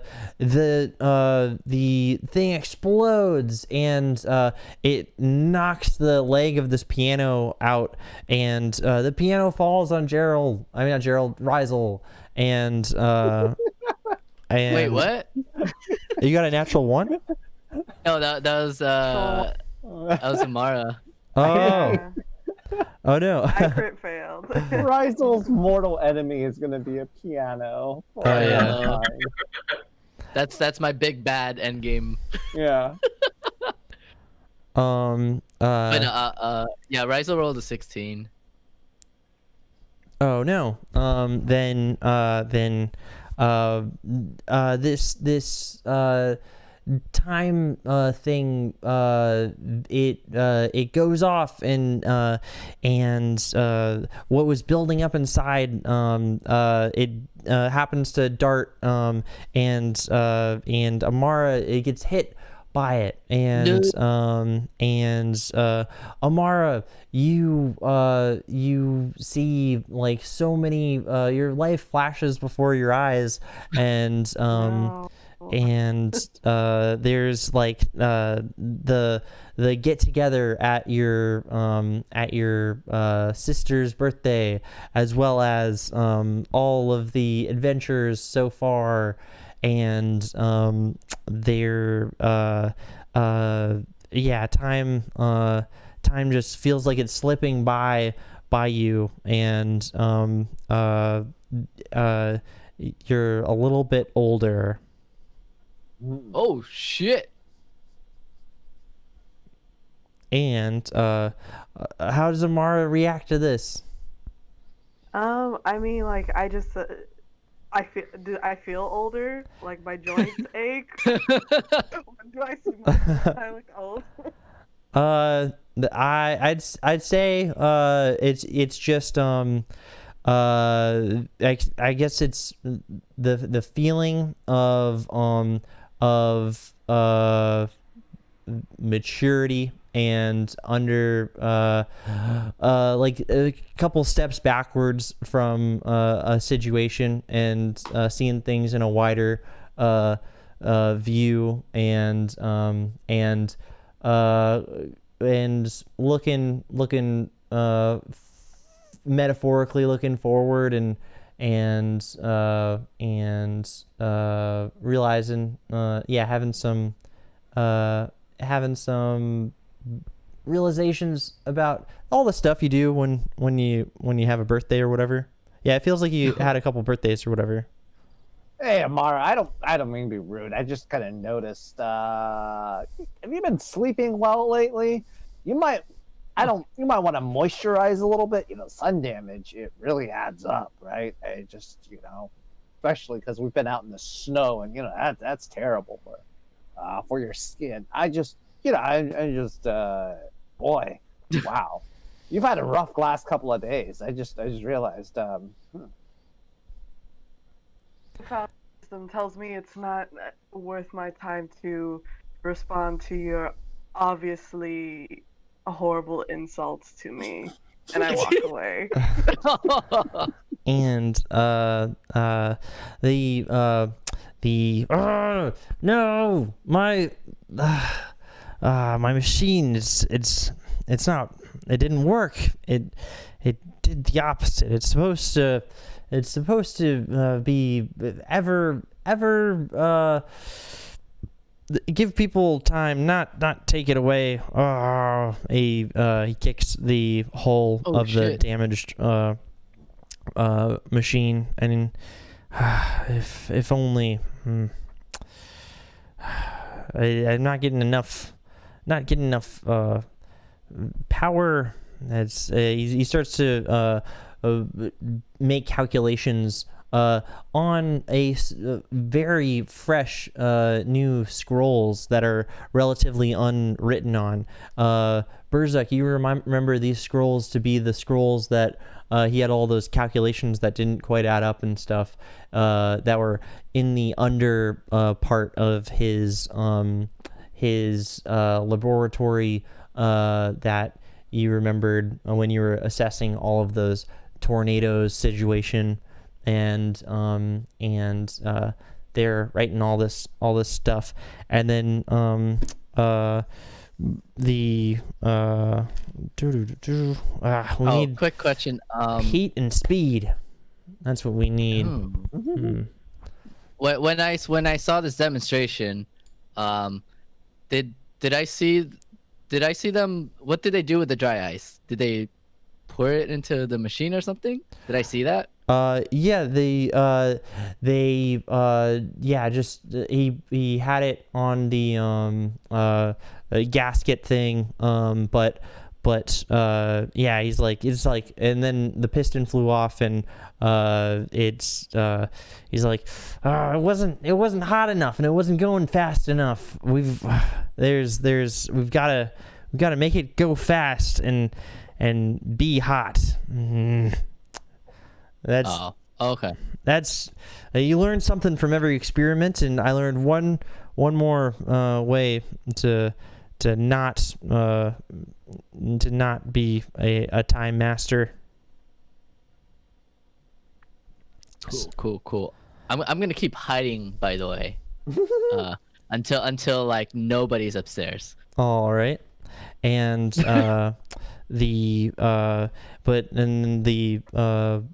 Jared's like, that's Wiz, there's the gang, they're gone. We lost them in retrieving the unmelting dry ice. And Ozzy's like, I'm sorry, I was so wrapped up in my machine. I apologize, and it is what it is. Wiz, Wiz is gonna roll intelligence as he looks. We rack focus from Jared, and he as Jared starts talking about what happened a little bit, how they weren't. How he got through the gap and the other guys didn't get through the gap, and he starts adding up things behind the on the scroll, and he's like yeah, fast enough. This is that's it. It's I'm coming to this conclusion for the first time because of new information that was given to me to inspire me to come to this conclusion, and I didn't just say this earlier. This is a new thing that I'm saying now. Speed and heat. That's what we need. Jared, you're a genius. Jared looks a little surprised. Your sled cycle. That's if we can just get it going up fast enough, and we can get it hot enough. We can become the masters of time. I think you might need like 1.21 giga Great Scott. tons BTU. Time out. As someone whose actual name is Christopher Lloyd, do not say 1.21 gigawatts. It is What? I said painful gigatons. to me. Got him. Fully out of game. Please do not do that. I just Explain. yeah, and then you get it up to 88 knots. So good. No, Gerald, I think Berzik's on to something. There's yes, he offers you his scroll, and he pours over it with you. So, what was that you were thinking? If we can just collect the speed. That's what we need. We need the speed. We need heat and speed. Berzik, you're a genius. And as he shakes Berzik, Jared gets a little like, oh, it's obvious that the genius accolade and the embrace has been cheapened to Jared as he repeats it with Berzik. And what are you telling me, Wiz? That we can we can make a you're making a time doohickey out of a Time sled. Yeah, time sled. Out of a sled cycle. Use the sled as Whiz. yeah. And that is where we we pull out of the scene or through the rapturing of the glasses as the muffled there's more the Wozy, Berzuk, and Jared, the three. There's muffled their voices from interior as we are now exterior pulling away. You can still hear them struggling with great effort to make Back to the Future puns or references, and the score for Back to the Future plays, and Glowering Gloom Saga is in Chrome impact font with the signature style Back to the Future, but it says gloom to the glower. And I'm so glad nobody's mom's around to make out with, because that would be awkward. yes. I cannot Awkward. express which I feel personally harmed by this.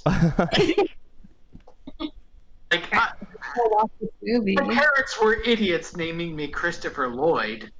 Well, They must have known that I would live with this my whole life, but each time I see it in any iteration, it just like it breaks me. Oh, Ooh. Dun, dun, dun, dun.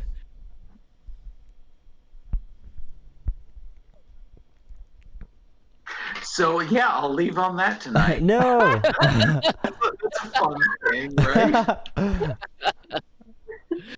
I was waiting for the ending closing curtain call. Oh yeah, yeah. There's like doohickeys and lights and stuff, and yeah, it's snowing as all this snows down on the roof and stuff, and also there's a bunch of cycles coming in from the north, Oh no. They're kicking up a bunch of ice, unlike the previous ones did, and all that stuff. Yeah, and I didn't mean to ice you out by not responding. I do a thing where I'm like, all right, now, ooh, me. What's the clever, fun thing that I'm gonna say that's gonna be fun and clever? But then I am not capable of coming up with it because I'm not fun or clever. So I just was silent and didn't mean to ice you out there. It was just my not my brain not able to make stuff up. From that, like we've been playing this game in your world for quite a while. You are clearly at least mildly clever. Thank you. Oh. I mean, Oh no. if nothing else, we have to recognize the genius of Condor Leon and Lay Ryota. That is the Lay Ryota one was reaching for the joke because I got it, and then I got a laugh or whatever, and I was like it was on a high, but then it was beautiful.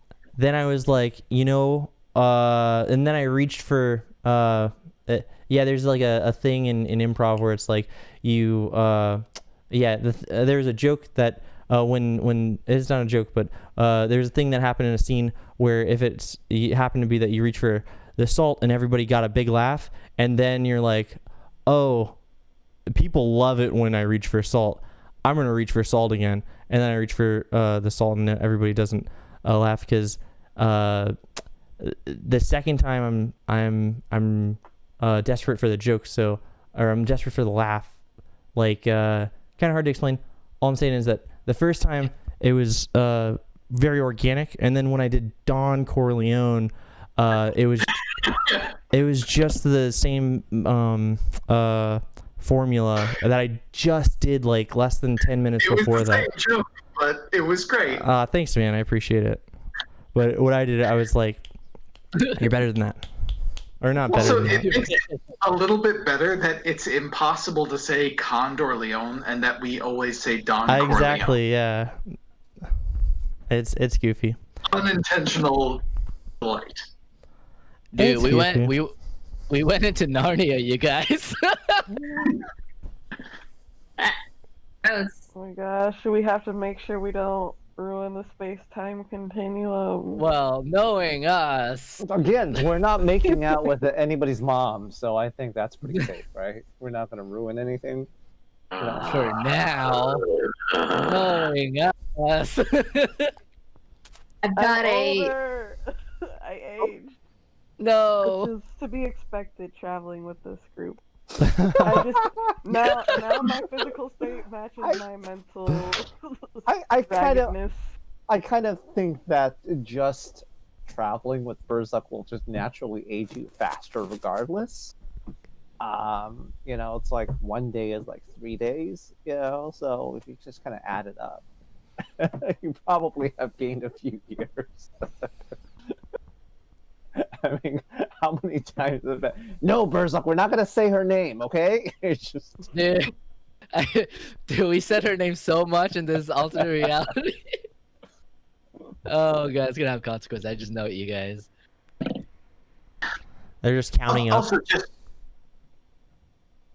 real quick, just with the smoking thing, like I didn't mean to imply anything else. This was the little thing I wrote for it while I was being quiet. I apologize if I seemed coercive to anyone. That was not my intention. Oh, no worries. Yeah, like I thought it was just fun. Like the having a cigarette thing or whatever. The guy's on a bike and supposed to be in like a gang, and also it's there's it could be like a outsiders gang or whatever. It's 100% supposed to be like James Dean with a packet of cigarettes rolled up in his arm. I realized that it could have been interpreted in a different way, and I wanted to like apologize for that. Wait, dude, Chris, is this your notes?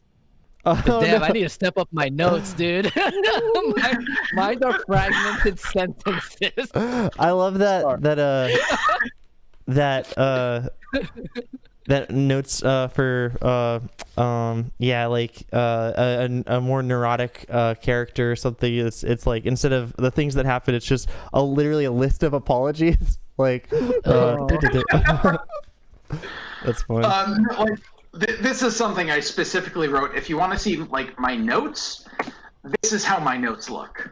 Oh, cool. One second. I don't have the video camera. And also, yeah, it's Video camera. I don't know, my thing popped up. Oh, it's in the chat or something. It's in the Friday text chat. Oh, cool. Yeah. I got very excited about the Ellie stream thing, by the way. Oh, hell yeah. That made me very happy. Heck yeah. She's a dryad. Or not a dryad. Friggin'. Oh, geez, I didn't even spell apparently right. This is what I get for writing in a notepad document. Ugh. Yeah, I gotta get like because with myself. my style is on paper, and it gives me something to do with my hands, but it's not very effective because I'm just going through them. I gotta look for one word. Starts with Also, I didn't remember that Wozy was cast as Giovanni Ribisi. Like when Skylar said that, it rang a bell, but I never wrote it down originally. Oh yeah, there's lots of stuff that slipped by. There's a different version every time anybody plays D&D. There's always a different version of everything in everybody's different heads and stuff. In mine, it's very much like Paper Mario meets like a Crystal Chronicles. Yeah, pretty much it's just like the art style of Crystal Chronicles the whole time. But I don't know. Nice. Everybody imagines it different.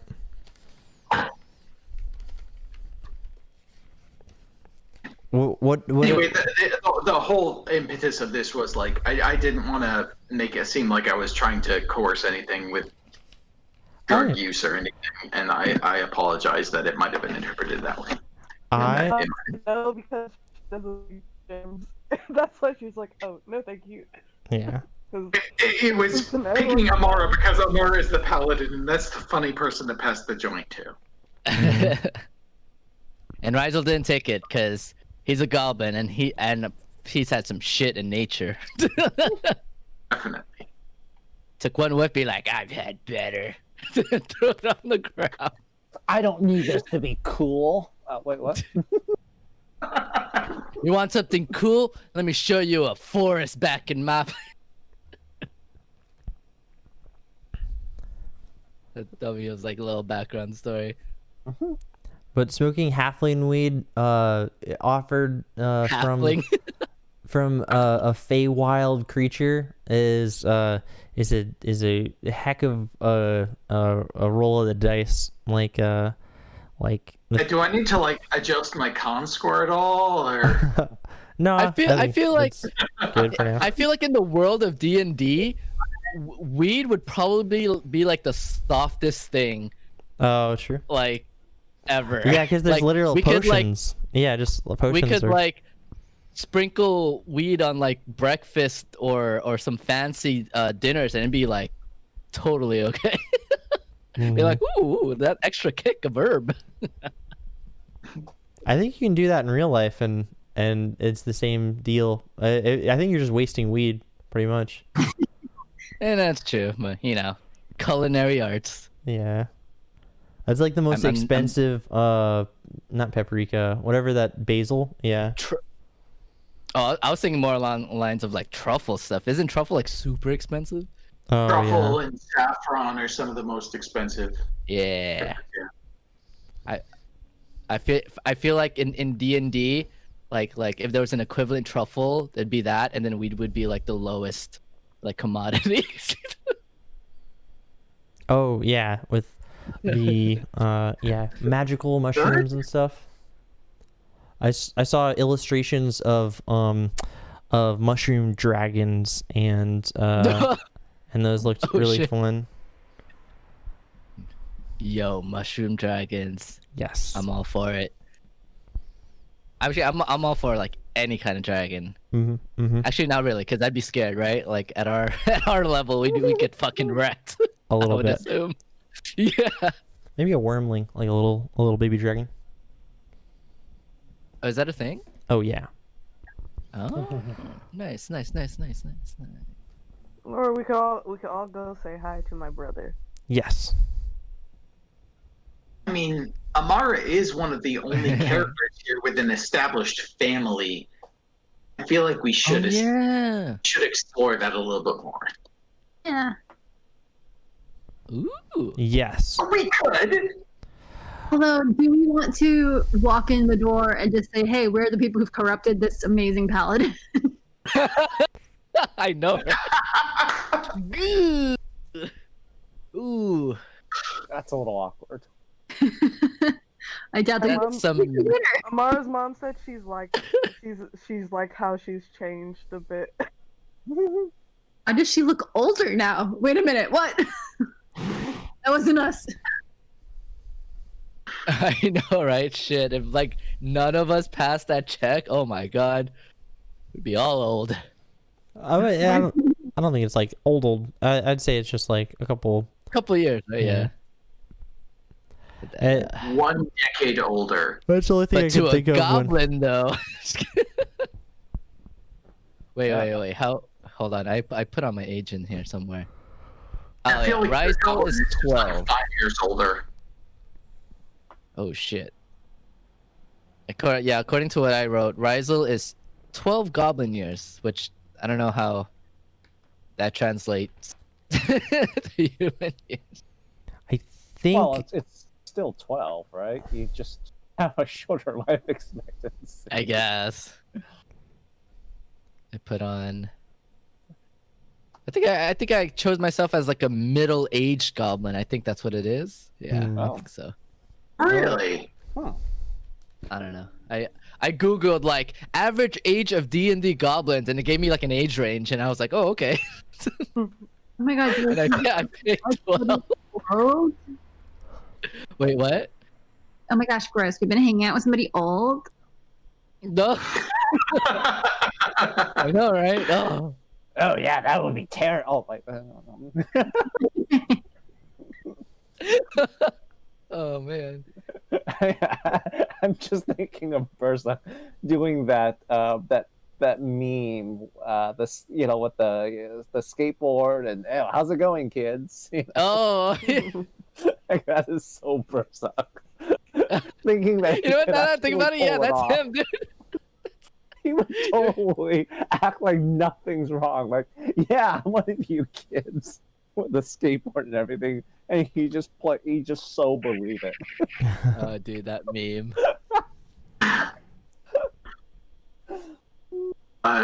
Cheryl at the same time is doing that meme where you've got like a puppet looking like towards the camera, then away from the camera, just like, what? Okay. He's an elf. He's like 150 years old. Way older than a goblin. Yeah. Jared. But it's different, It's cultural. Oh, okay. I quickly Googled it. I don't know which one's right, but according to D&D5efandom.com, goblins reach adulthood at age 8. So I'm kind of like a young adult, I guess. I don't know. You know, age is just a reference, you guys.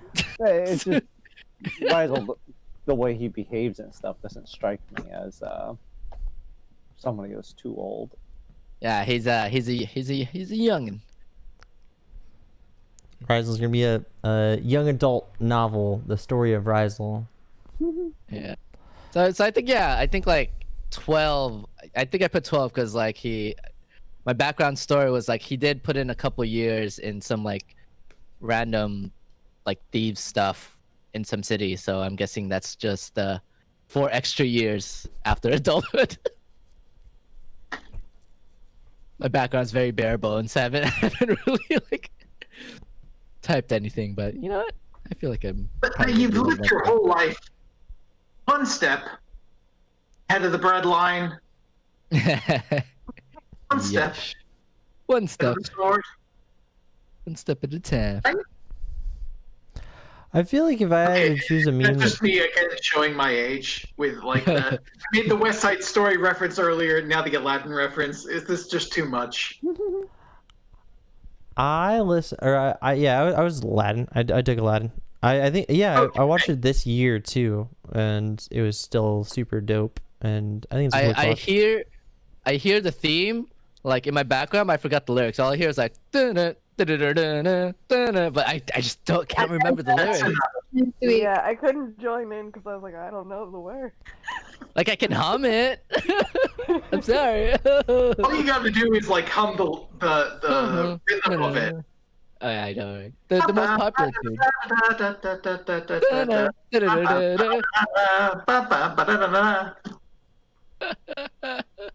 All right. Yeah, I guess it's time to go.